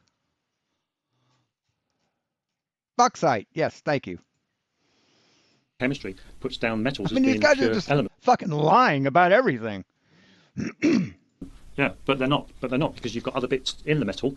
Sure. For it to be a metal. Like a lot of metals contain carbon, for example. Iron is not an element. It's a product, because one needs a reducing agent for any iron to be metallic. And that reducing agent is carbon. Well, Say what? Say what? What the fuck, dude? Oh my God. No wonder they're fucking terrified to debate anybody. it's in the metal. Sure. For it to be a metal. Like a lot of metals contain carbon, for example. Iron is not an element. It's a product, because one needs a reducing agent for any iron to be metallic. And that Wow, these guys are fucking dumb as shit. reducing agent is carbon. Well, it's hydrogen. Well, it's hydrogen, but It's contained in the coke. In the coke that's used to coke. manufacture. No, there's no hydrogen in iron. Holy fucking shit. Iron. Sure. So, iron and steel contains not only iron but also carbon, along with other things. No, iron doesn't contain carbon. Iron is an element. Sure. Yeah, but steel's not an element, is it? It's an alloy. But even iron metal contains carbon. Right. Steel is a combination of things, of metals. Sure. So in this regard, no metal cannot be an element, as any metal has to contain other substances for it to be in a metallic state. And by the way, there's no hydrogen in water. It's all rather interesting, really. Which is really. Yeah, I suppose it is, yeah. Jesus fucking Christ. Sure, but so the Palador replies, Google's bot says aluminium fluoride is used in the production of aluminium. Interesting. I wonder how much of chemistry is sort of close to correct, and how much is total hogwash. And then we replied, yeah, or you wonder how much of chemistry is hogwash, yeah? Because a lot of chemistry is rubbish. You know, it's rubbish. Well, it's based on hypotheses. No! Chemistry is based on testing. Holy fucking shit, you motherfuckers are dumb. Oh my God, I thought Flatzoid was ignorant. Holy shit, these guys deserve top left. Curious, who did these assholes run away from in a debate? I know someone challenged them or something. They said, oh, we'd do it. But they fucking ran away. Who was that? They're all based on ideas.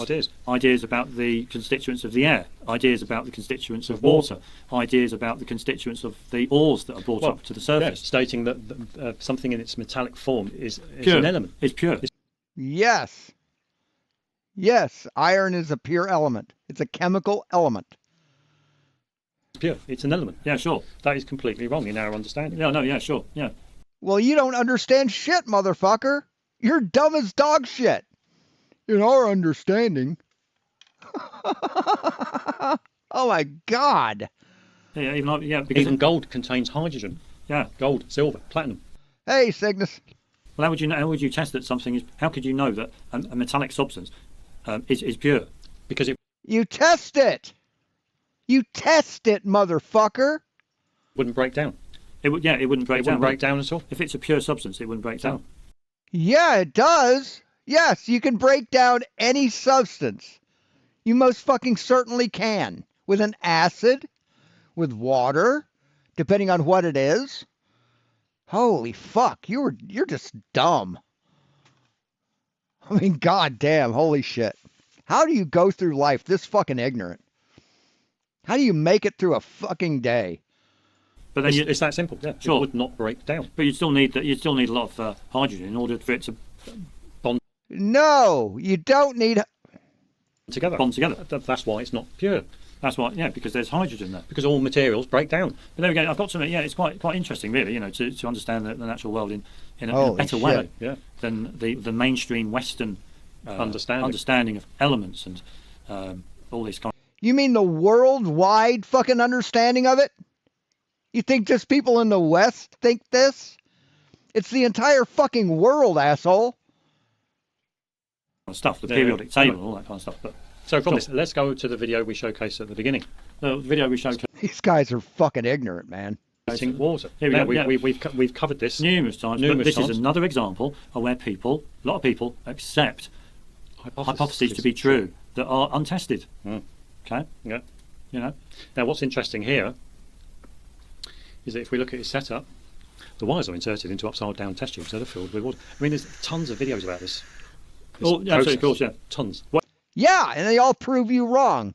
They all prove you wrong. It's a chemical equation. Here we go. H2O goes to H2 plus O2. Two. Now, this is the problem. You can see, you know, at this stage in the video, you can clearly tell that bubbles are coming off from the electrodes, only from the electrodes. Yeah. Right. That's where the bubbles would come from, stupid.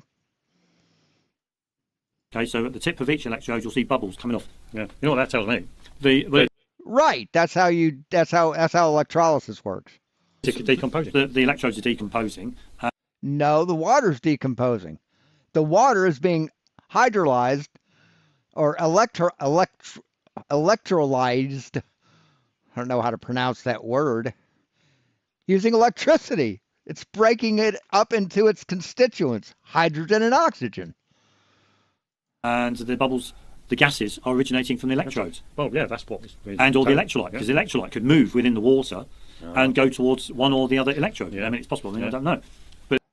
No, the electrolyte is in the water. It doesn't move from one to the other. It's there. It allows for electricity to pass through it. Pure water is not electrically conductive, so you have to put a salt in it. You have to dope the water with a salt to make it conductive. Holy fuck, these guys. What, they drop out of third grade? But we do see a lot of breaking down, decomposition. But the thing is that how do we know that the water's being split? You know, Because you can test it.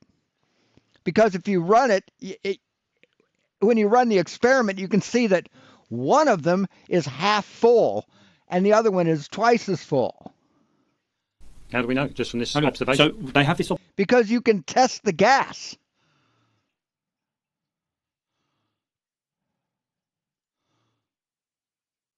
How do you test if hydrogen gas is hydrogen gas?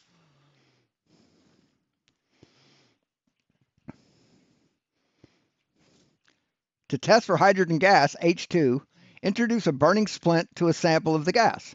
A positive indication is indicated by a squeaky pop sound. This sound is produced by the rapid combustion of hydrogen with oxygen. The test is often performed by collecting the gas in an inverted test tube because hydrogen is lighter than air. Jesus fucking Christ. How do you test for hydrogen gas? You burn it.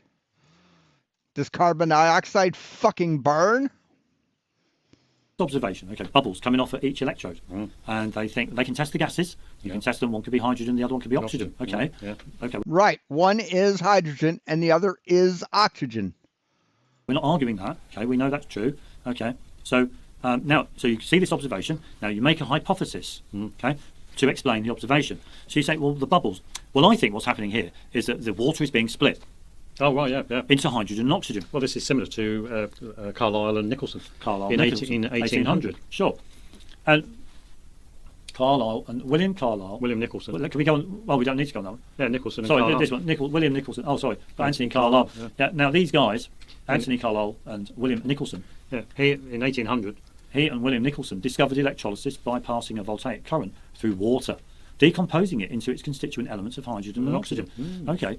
So they've made the observation, even Nicholson and Carlisle in 1800, okay, made this set this apparatus up, connected it to their voltaic current, and they got bubbles coming off of each electrode. Wow. And they, to explain the observation, they come up with the idea, the hypothesis, that they're splitting water.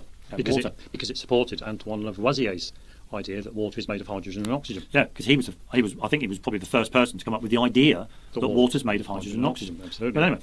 It was MC Toon. Yeah, I thought it was MC Toon. Oh, they didn't want to make a fool of him. Oh, okay. Oh my God, these people. So they come up with this this little demo observation. They come up with this hypothesis. Now, our question is, what did Nicholson and Carlisle actually do to test that hypothesis? Okay, let's see.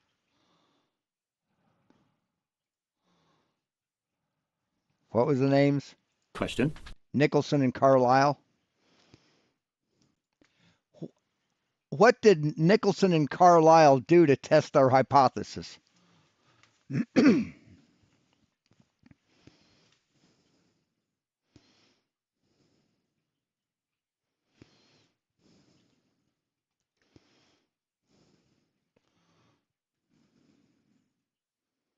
had a voltaic pile.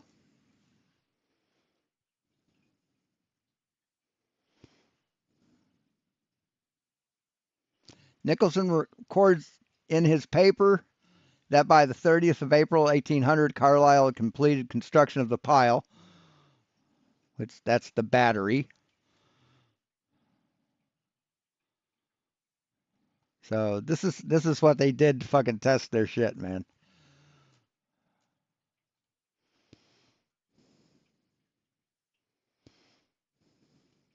Let's see. But no, we don't test anything, do we? Is what did Nicholson and Carlisle actually do to test that hypothesis? Remember, they're doing science. And with all science, you make an observation about the natural world in which you live. You come up with a hypothesis to explain the observation, okay? And then you test that hypothesis. Right, and you can't do that with the Earth?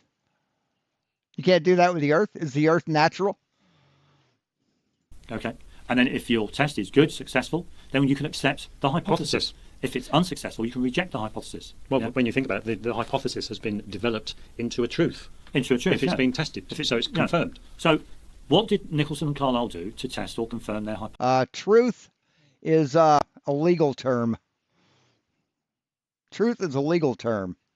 Hypothesis that water was being split. Well, to be honest with you, I don't think they did anything. I'm going to be totally... Oh, you don't think they did anything? Oh, yeah, this looks like a whole lot of fucking nothing, doesn't it? Just looks like a whole lot of fucking nothing. These guys are fucking clowns. Honest with everyone here. And they did fuck all. Yeah. They did absolutely nothing. Yeah, they just produced the gases and then accepted their hypothesis to be true. Because they wanted to support Lavoisier in that water is made of hydrogen and oxygen. We've got... Oh, so they just didn't do anything, right? They didn't test anything? These guys are fucking lying clowns. Same thing with William. So in many ways, we've got a bit of politics going on in the chemistry field. Well, there's an agenda within the scientific community. Right, to find facts, to eliminate untruths. That's the agenda. Because they know that science has limitations and human beings have limitations, and they know that they can't prove anything. This is why science is evidence. Right, you don't prove anything in science. You eliminate bad variables. Based. and they've skewed understandings and definitions of words to make evidence and proof the same. If you've got evidence, it proves that. Evidence proves. No. No wonder they're terrified to debate MC Toon. Proves this to be the case, but it doesn't. Evidence just supports the idea. That's all. Proof is a different thing altogether. Yeah. Okay. But Nicholson, anyway, he was there as well. Nicholson, Carlyle, and then we go on to Lavoisier, don't we? Well, if you go back onto that video. So if we go back onto this video, which is very similar to what Nicholson and Carlyle did in 1800. Yeah, very similar. Just putting 2 wires into some water. Got the bubbles. But what's interesting here. Oh, yeah. Oh, look at that. There's twice as much here and half as much here. Isn't that weird? What's interesting here is that he's saying that the liquid is a solution of water and sodium bicarbonate. Sure. NaHC. Right. Yes, the sodium bicarbonate stays in the water. Only the gas is hydrolyzed or electrolyzed. CO3. And he even recognizes that if you look at the right-hand test tube, which is the anode, yep, we're all familiar. Anodic decomposition always occurs. Right. That's because he used the wrong kind of wire. If you would have used steel wire or titanium, you wouldn't have had that color. Wouldn't have had that contamination. During an electrolytic process. I mean, this is lazy science what this guy did here. Right? He's in a fucking school science lab and he couldn't find a strip of titanium. Yes, yeah, sure. He couldn't find a non-reactive fucking metal to do this experiment with. Always. And so that blue stuff is coming from the copper. It's the breakdown of the electrode. The electrode is breaking down. Right. That's what the color is in the liquid. But that's not what's in the gas. So obviously with decomposition, you're going to get gases released. Absolutely. So it makes common sense that common sense. Yeah, there's no such thing as common sense, man. Understand from the observation, from this observation, that the gases, you're not splitting water, and the gases originate from the electrode and or the electrolyte. Yeah. Another thing. Jesus another fucking thing Christ. To bear in mind also in this specific demonstration, is that we've actually carried out the electrolytic process, the electrolysis of sodium bicarbonate, because that's what it is. No, it's not the electrolysis of sodium bicarbonate, you dumb motherfuckers. Holy shit. It's the electrolysis of sodium bicarbonate, and we've produced carbon monoxide at the No, you haven't. anode. Yeah. No, you haven't. No, you didn't. Yeah, absolutely. Yeah, sure. Yeah, we didn't produce. We didn't produce oxygen. We didn't produce oxygen. Yeah. You lit it on fire and it went pop. That's oxygen, motherfucker. Sure. And also, we didn't get a 2-to-1 ratio. Sure, but what do you mean you didn't get a 2-for-1? Yeah, of course you didn't, because you didn't capture the other gas, dumb fuck. Holy shit! Oh my god. Obviously, if you manipulate your variables, you will get your 2-to-1 thing. But you should get a 2. You should get a 2 to. If the water's truly being split, you should get 2-to-1 all of the time. Yeah. Doesn't matter how much electrolyte. Yeah, you always get 2-to-1, a 2-to-1 ratio. Always. But you didn't capture the other gas. You put in. Doesn't matter how much water you put in. So you're fucking lying. They're telling you the idea is that the water is being split. Yeah. But it's not. It's clearly not. But in my answer, I reckon that he could be using I can't see how he's using sodium bicarbonate unless he's used a lot of it. Sure. Well, when you look at the bottom of the beaker, it's whitish. Oh right, so he's obviously put a lot in. He's clearly because he's had to put a lot in to get his 2-to-1 ratio. You can clearly tell it's whitish on the bottom, so he's used a lot. But then he goes into talking about molecules. Okay. Now this is another thing. Molecules. Okay. They're hypothesized. Molecules are hypothesized to exist. They haven't been. That hypothesis hasn't been tested or confirmed. It hasn't been. Yeah. All people are doing. Yeah, it has. Yeah, it has. You fucking liar. The scientific community is just coming up with ideas, creating evidence to support the idea that molecules do in fact exist in the natural world. Yeah. But they're only ideas. It's the same as the atom.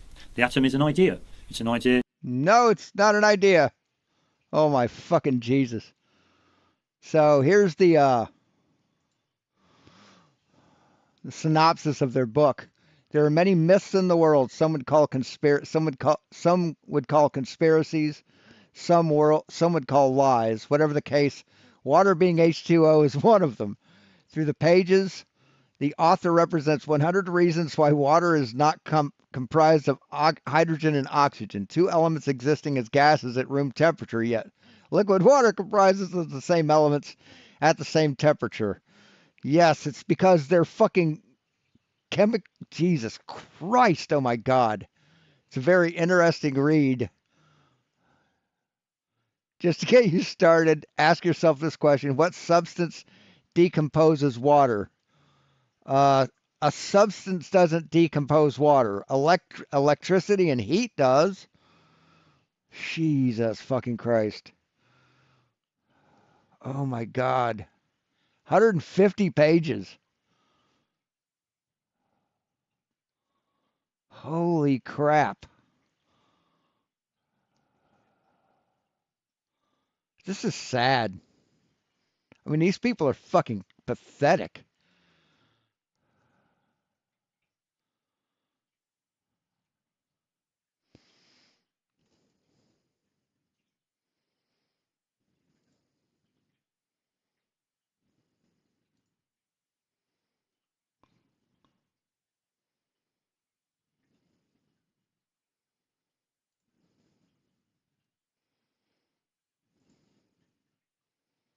Out of print, limited availability. Oh my God. By virtue of Lavoisier's law of conservation of mass, water cannot be created nor destroyed, but can only change from one form to another. True. There are many myths in the world, some would call conspiracies. Yeah, Jesus fucking Christ, these guys.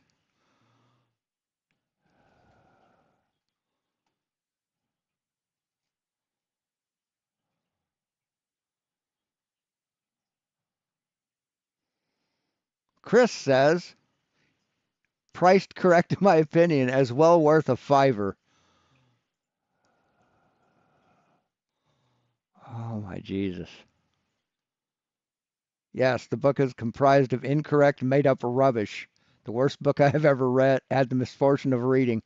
Every single point can be disproved with even the smallest amount of research. That being said, would recommend.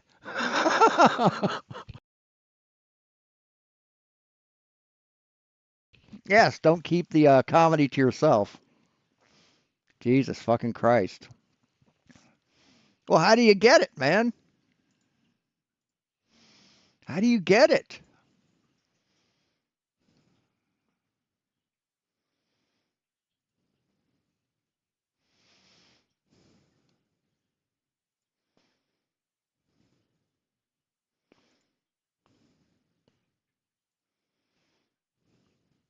Oh, it's not going to work. Copy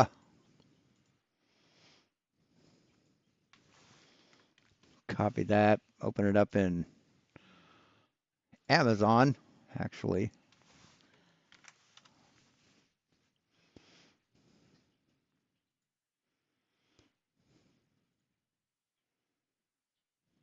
Oh, you motherfucker. I hate these fucking ads.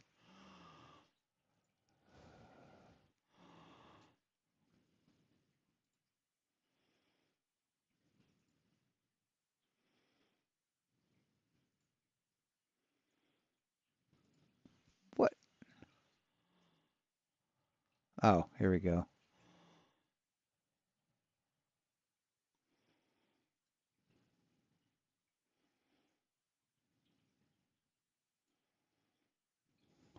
Fuck. Art. Fuck.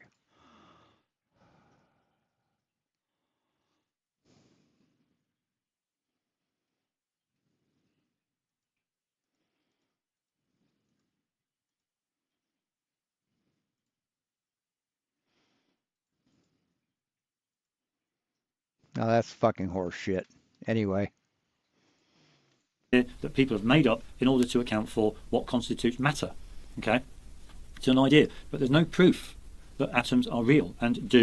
Yeah, you're here, right? You're here, right? You're made up of atoms, dumb fuck. Do actually exist in the natural world. Yeah. There's a lot of evidence to support the idea that atoms are there in the real world. There's no proof. We photographed them, motherfucker. We photographed them. Yeah. That hypothesis, the atomic hypothesis, has not been tested. How can you? What the fuck are you talking about? Has the atomic hypothesis ever been tested? Jesus fucking Christ. Yes, the atomic hypothesis has been rigorously tested and confirmed through numerous experiments, shifting from philosophical concepts to a foundational scientific theory. Key evidence includes John Dalton's work on defining proportions, Einstein's explanation of Brownian motion, Rutherford's gold foil experiment, and modern imaging via scanning tunneling electron microscopes. You are dumb fucks. You test it. You're fucking liars. Just think about it logically. How can anyone test whether atoms truly exist? Yeah. I mean, I don't know. I don't even know how they can do a molecule. I don't know, because you're stupid. That's why. Stop basing everyone's level of intellect on your own lack of it. Yeah. I mean, 2 parts oxygen, 1 part hydrogen. I mean, how on earth can they test for that? Oh, well, they can't. Like this guy did, dipshit. You see where you got twice as much as this one? This one has twice as much gas in it as this one does? That's 2 parts to 1 part. 2 parts hydrogen to 1 part oxygen. And guess what? If you take all the water out of here and you take these gases and you combine them and strike a match, guess what you're going to fucking get? You're going to get water. Do you know what I mean? Nobody's ever seen pure water. Yeah. Oh, look through the microscope there, Peter. Can you see the water molecule there? Yeah, no, yeah. I've isolated it from all the rest. Oh, well, yeah. You know, I mean, and now what we're going to do, we're going to ridiculous. split that one water molecule into hydrogen and oxygen. Sure. And we're going to light that gas. Yeah. To show that it's hydrogen. Sure. Yes, that's how you test it. Jesus fucking Christ. These guys are retarded. These guys are legitimately mentally retarded. It is all. It's all contrived. It's all ideas. It's all ideas. Fabrication. It's just an idea. A lot of ideas grouped together, and they're palming all this stuff off as being true. Because they want. The only way they can make it true is by accepting their hypotheses as being true and not test them because they know they can't test them. Yeah. This guy here cannot test that those gases are actually coming from the water being split. Yeah, he can. He's doing that right here. That's what he's doing, motherfucker. Yeah, just from that observation. Sure. Can't do it. Absolutely, of course, yeah. Impossible. And he knows that there is no test available. Nobody's ever tested it. Yeah. And yet he still thinks that those gases coming from the water being split. No, it's crazy when you think about it. These people have got mental health problems to accept a hypothesis as being true. Oh, these people, all scientists, all chemists have mental health problems. That's what he's saying. All scientists, all chemists, all physicists have mental health problems. But they're sane, right? They're the sane ones. Oh, my God. Yeah. Holy shit. Reminds me of Parman. He left us a comment about... about the group he was he was on there, and he was trying to tell them about a certain thing. Well, how do you know this is the case? Yeah, no, yeah, sure. Yeah, as soon as you ask, as soon as you interrogate people, they haven't a clue. Yeah, they haven't a clue. And yet they'll tell you they're right. Yeah, I know. So, as soon as you interrogate, you're too fucking chicken shit to interrogate anybody. You're terrified of MC Toon. Oh my God, you're fucking dumb. Yeah. Whereas we, on the other hand, I don't mind saying I don't know. I don't know. I don't know what water is, what it's actually made of. I don't know. Yeah. Do you need to know? Do I need to know? All I need to do is know how to use it. Yeah. Know when to drink it. Yeah. What you can do with it. What I can do with it. That's all I need to know about water. And the electrolysis. Oh my God, these fucking morons.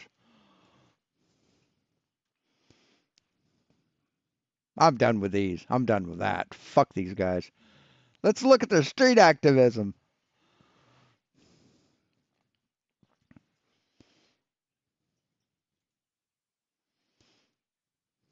Now, what is it? Yeah, welcome. Now we're at Brook Street in Chester, and this is just to let everybody know that on Sunday, 24th of June, the Chester Flat Earth Group. Okay, that's not it. Chester Flat Earth at Brook Street Festival Live. See, all flat earthers used to do this shit, man. Nobody does it anymore. There we go. Not even Waterhead boy Dan does it. There we go. We are live.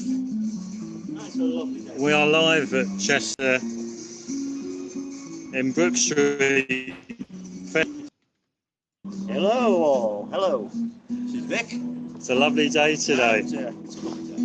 Absolutely. And let's have a chat with Pete, who's providing some It's the fucking worst cult on the planet. entertainment.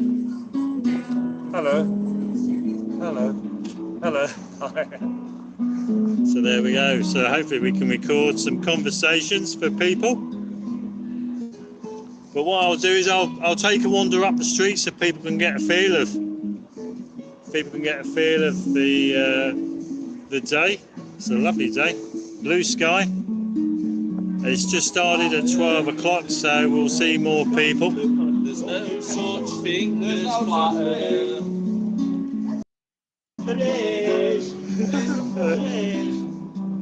Yeah, it's we can. This is a flat all talking about flat Earth. Yeah. Oh, isn't this fab? This is absolutely great. Now, Jesus Christ. Fuck. First, could you use a cheaper potato?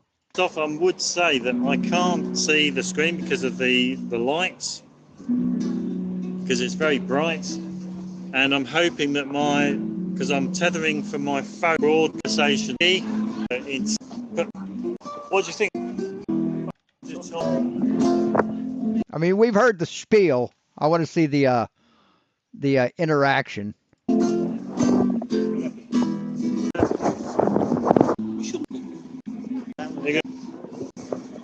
It is because things going on. Yeah. And it does actually give you some kind of protection, you know. I'm not going to say where the barrels are, where the beer barrels. So they live in Minecraft. Is that where the UK is? Minecraft? There we go. OSPB, Russian. There you go, grab an ice cream. Alcohol is called spirits. The street. Guys earlier, weren't we? Yeah, because we were going to. Was it yours? You got apples? No? I was aiming for a pint of that. Enjoy your day. Eye contact. But I'll tell you what, eye contact is absolutely fascinating. Yeah. It gives so much away. Body language is just so wow. Yeah. Yeah, you too. God damn, this is almost unfucking watchable. Yeah, 24p. No shit. Oh yeah, Mikey does. Yeah, I misspoke on that. Some people still do. No, I can't. It's too bright. Can't see this. But even on like Friday and Saturday and even Sunday night, there used to be like 5 or 6 different live streams from Flat Earthers every fucking weekend. Now nothing, man. Now it's down to like 1 or 2, maybe. There we go. Next week we have a special for you. Yeah. Playing that music loud to drown out this music.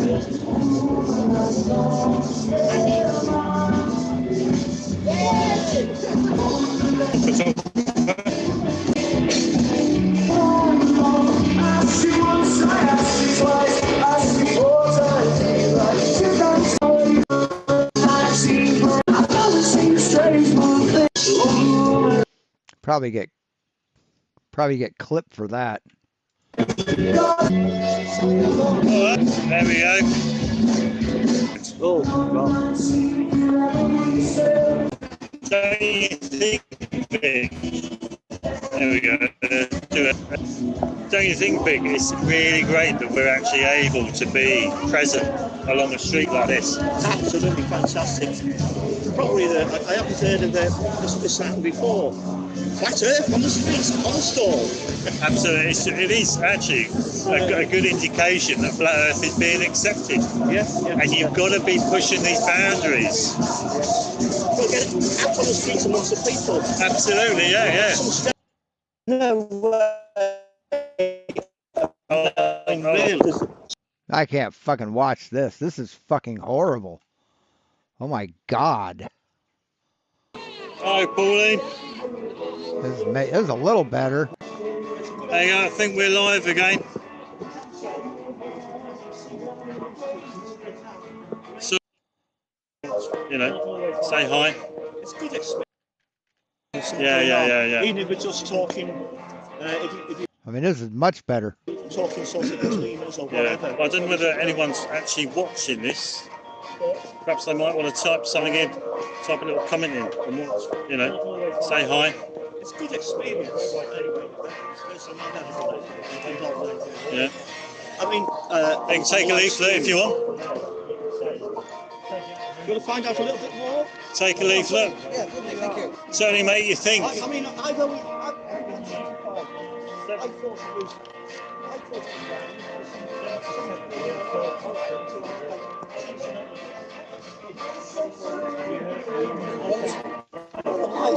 it was.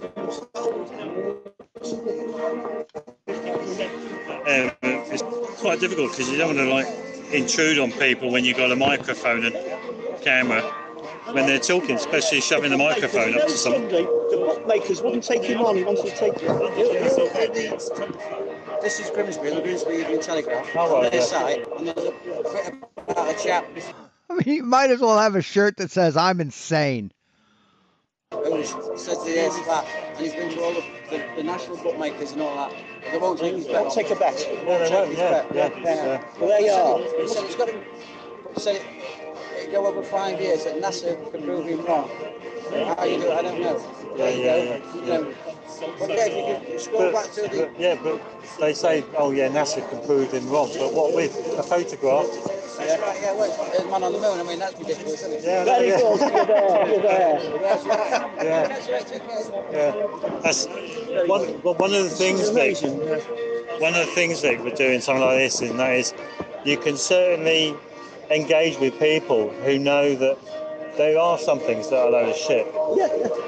Without a doubt. Man on the Moon. And there's lots and lots more people you'd ever think of looking at the media. The media would not put any story like that. So there's more and more people coming over to Flat Earth all the time. Go to an event like this and stream something live. Don't you think that's great? Technology's got that. But it's not so much that. It's more mainstream. Yeah, it's small opinions. Yeah, absolutely. Isn't it fantastic? People can think themselves with their own opinions without being, overwhelmed by the mass media and what they're. Yeah, without someone telling you we can what put to our do. own views over. Yeah, all you get when you watch television is them talking to you. Telling you what to think. Telling you. So, are you sort of interested Someone needs to tell you how to think, because you suck at it. in the? Sorry, I'm not. I'm just interested. You're interested. Yeah. And why are you interested? Because it's controversial. And you like controversy. Yeah. Do you Oh, by the way, I think we're done with these dumb fucks.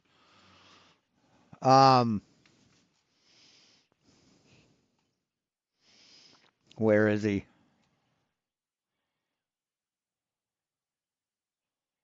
Yeah, here we go.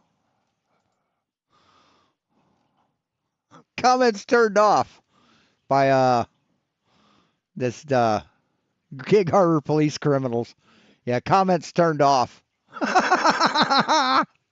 Fucking love it. What's the thing? Telling you. Let's see what comments, what replies we've gotten here. Let's go through them.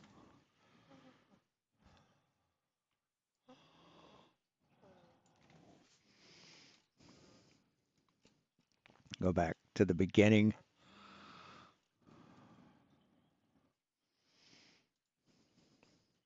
I asked you how did Euler prove white light is made of colors within the visible spectrum? Any chance you can answer the question? Okay, I'll answer it now. Here. I'm answering it now on my live stream. There we go. Next one is, we only provide our opinions. Your science puts claims on facts, so it's your science need that. No, you're making the.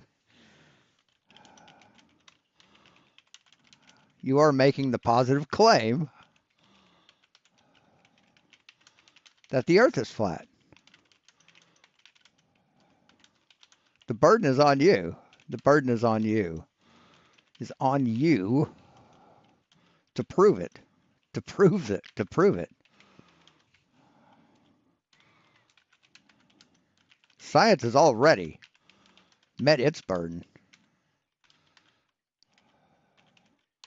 2,500 years ago.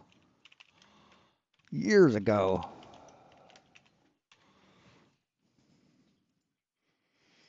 And let's see.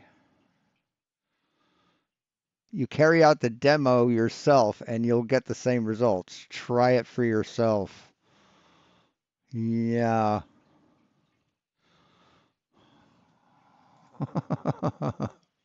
No, not if properly done. No, not if properly done. No. Not if properly done. By honest people.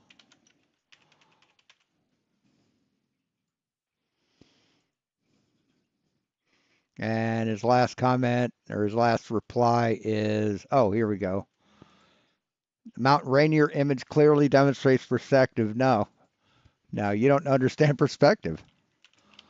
You do not understand perspective.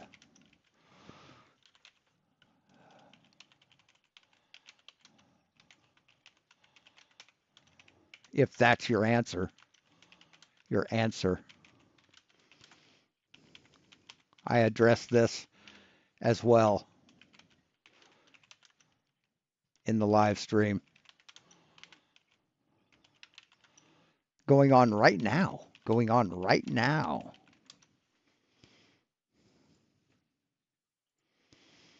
And then this one, observation is just that. Test is undertaking a task that will help someone either. But you said the observation is a test. But you said that an observation is the test. Is the test. Were you lying then or now?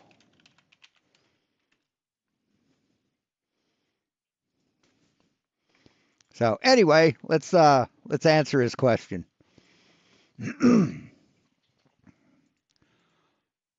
Let's see. Where is he?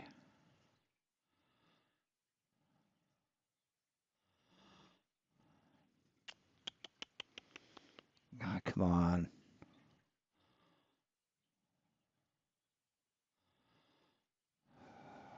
Steve Mold. Videos. There we go. You know, when I look at a probably going to get struck for this rainbow, I always think, I wonder if it's possible to recombine that back into white light. Sorry, why am I here? I mean, that's a good question. How do you combine a rainbow back into white light? You can't just put another prism. They just like you being in videos. Well, I like you in the last one. I don't know, just... Obviously, I'm not talking about plucking a rainbow out of the sky, but as you probably know, Newton was able to make rainbows with prisms. Basically, Newton drilled a hole in his blinds, put a big prism in the middle of the room, and when a beam of sunlight hit the prism, it turned into a rainbow. But I want to see if I can do the reverse and turn a rainbow. Oh, absolutely, Curious. They're cowards. They're feckless fucking chicken shit cowards. Rainbow into a beam of white light. You might think that I could. They know that they're wrong, and they're terrified to face the truth. Just take a second prism, flip it the other way, and put that in front of the rainbow, and that would turn the rainbow back into a beam of white light. But that doesn't work. That's the first challenge. The second challenge is, well, this is just VFX. That's why I didn't actually put the prism there, because, I mean, how would you get that right in VFX? Don't have the budget for that. The point is, you wouldn't actually get a beam of white light in the air, and you wouldn't see a rainbow in the air. You'd only see the rainbow projected onto the screen. But for this video, I wanted you to be able to see the whole journey of the light from beginning to end. So that's why I need a ray table. You might have played with one at a science center. It's basically a vertical shaft of light. And so you can put things in front of it, you know, like optical elements, lenses and mirrors and things like that. But importantly, this vertical shaft of light is fanning out a little bit vertically. So there's always some part of the beam hitting the table. And so you can see the path of the light and how it changes as it interacts with different optical elements. It looks a bit rubbish at the moment, but after a lot of faffing about, I got it looking really nice in the camera. And because I couldn't figure out how to do it in VFX, here's what actually happens when you put a flipped prism immediately after the first prism. It doesn't work. I'm pretty sure there's a solution though, but actually, why doesn't this work? To find out, let's return to our old friend, Sir Isaac Newton. That's not the conceit though. What do you mean? No, I'm not Isaac Newton. Oh. No, like in the last bit, I was saying Isaac Newton did this, Isaac Newton did that. Do you know what I mean? Like the conceit is I'm Steve Mould dressed as Isaac Newton. That's a bit weird though. Yeah, I agree. The reason you need more than just a second prism is because of the way light bends when it goes from air to glass. This is refraction. This is what we need to understand. There's more than one way to explain why light bends when it goes from air to glass, but it always comes down to the fact that light slows down when it enters the glass. But why does that lead to the light bending? Well, my favorite way of looking at it is in terms of wavefronts. So we've got these wavefronts approaching the glass at an angle. Now consider just one point on one of those waves. Yeah, that's what I thought at first, but then his explanation of why it wouldn't work works. Fronts and see that it slows down when it enters the glass. But now see what that looks like when we reintroduce all of the other points from all of the other wavefronts. And look, that's quite clear. If we assume that light always travels perpendicular to the wavefront, then, well, clearly the light has bent. So light slows down when it goes from air to glass, and that changes its direction. But crucially, the amount by which the light slows down depends on the wavelength of the light. So blue light with a short wavelength is bent more, and red light with a longer wavelength is bent less. And so the white light fans out into a spectrum, and then it fans out even more when it goes from glass back to air. You might be wondering why different wavelengths bend different amounts. I'm actually just really cold. But actually, it's beyond the scope of this video. And in fact, Grant did a great explanation over on 3 Blue, 1 Brown. Link to that video in the description. So when the light leaves the prism, it's in a kind of fan shape. His wife is funny. That means when it hits the second prism, each wavelength of light has its own unique spot along that boundary between air and glass. The flipped prism will bend all those different wavelengths of light by just the right amount so that they end up parallel with each other when they leave the prism. But because they entered the prism in different locations, all these different colors won't be on top of each other. In other words, we end up with a parallel rainbow beam instead of a beam of white light. You know, with some videos, a lot of the process is just solving procurement problems, like finding a lens that's tall enough, finding an Isaac Newton costume, etc. If you sponsor, spend Lab Tracers do is give you a... We'll skip his advertisement. I say Euler, I meant Huygens. detachable music player, which you can basically put anywhere. It can be inside the browser, outside the browser. And crucially, if you start watching a YouTube video, the music pauses automatically. It works with Spotify, Apple Music, a whole bunch of others. And if you're anything like me, you like to tweak things so that they're just so. And fortunately with Opera, the UI is... Yeah, Pete thinks a prism colors the light. It adds color to the light. Is endlessly customizable. My favorite theme at the moment is this one because, well, I mean, just look at it. It's super easy to give it a try, so click the link in the description to download Opera today. Okay, but what about this parallel rainbow beam problem? How do we solve that? Well, what we really need is to take the mirror image of this side. We need the rainbow to be converging to a point when it enters the second prism. So how do we do that? Well, I think the answer is in this book, Newton's Optics, published in 1704. I think this is a first edition, actually. You see, Newton had a problem. He needed to prove everyone wrong, because the prevailing wisdom at the time was that white light was pure. Light coming from the sun, well, of course it was pure, it was coming from the heavens. And if light changed color, like if sunlight passed through a stained glass window, it's because the stained glass window was literally staining the light. And prisms were simply devices that stained the pure white light, the whole rainbow of colors. That's what Pete and Pete think. That's funny as shit.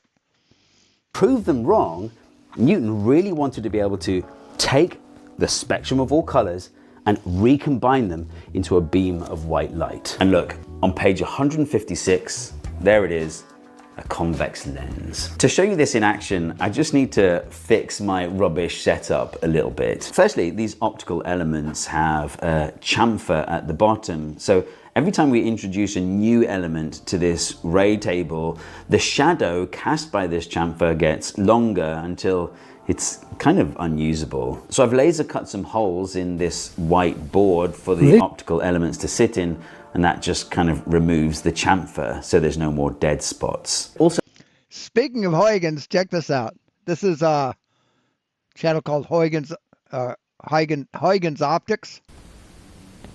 This is a telescope in the making. That's a monolithic telescope that is that big around. It's almost ready. The only thing missing here is the reflective coating. Once finished, it will actually be a complete Schmidt-Cassegrain telescope, be it a very tiny one. But what's made... So that's an entire telescope. An entire telescope. That fucking big. So the prisms that come with this ray table are fucking rubbish. Amazing. They're too short for a start. Also, they're not the optimum way to bend light.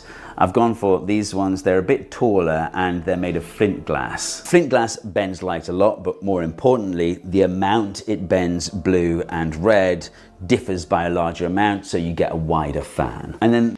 Well, then that would mean that there's flint in the light, right? It's just breaking apart the flint. The lens that came with the ray table kits, that's too short. So I ended up getting this one. This is really nice. The focal length is 75 millimeters, meaning parallel rays would be focused at 75 millimeters. But I want the object in the image to be the same distance from the lens, which means I need to double that. So I need a separation of 150 millimeters. And so look, on the other side, the rainbow is now focused back to a point. And look what happens if I put a little screen there and slowly move it backwards. Eventually, all those colors are combined to form white light. But we're not satisfied with that, because look, if I keep moving the screen back, well, it turns back into a rainbow again. But I want a straight beam of white light. And for that, I think we need another upgrade because, well, the light source just isn't strong enough. I tried a few things. I tried to make a massive light box. The best solution in the end was to fit a bulb in here that's actually overrated for this enclosure. Too long. In person, you're taking in the whole scene, your eyes looking over here, your eyes looking over here. Your eyes are constantly adjusting for how much light is coming in. But the reality is that this end is much brighter than this end, which looks kind of rubbish in the camera. So I put this special filter over my camera exposed coming in. So we put the second prism, which unbends each wavelength of light by the exact amount that the first prism bent the light in the first place. And so coming out of that second prism, we have all the different colors, all moving in the same direction, and they're all on top of each other. And so there you go. We have our beam of white light back again. There you go. See, Pete? You're a dumb fuck. So anyway, I think that's all we got. Brave Sir Robbins didn't stop by, did they? Yeah, they're cowardly little bitches and terrified of being proven wrong, which is understandable. You know, no one wants their delusions shattered. So anyway, that's it for these dipshits for the day. So I'm going to play a little Tarkov, and then at 6 o'clock, I'm going to start playing Fallout 4, fully modded, and from start to finish. I'd like to do a live stream each night at 6, and do a couple 3 hours, and go all the way from War Never Changes to whatever ending I choose to run. So ought to be fun.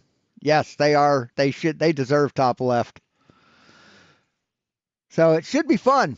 And I've got a good computer this time, so my graphics are all set to ultra, and it should be a very pleasant watch. So if you like the show, the Fallout series, television show on Amazon, you'll like the game because it's very true to the game. So thanks for watching, guys.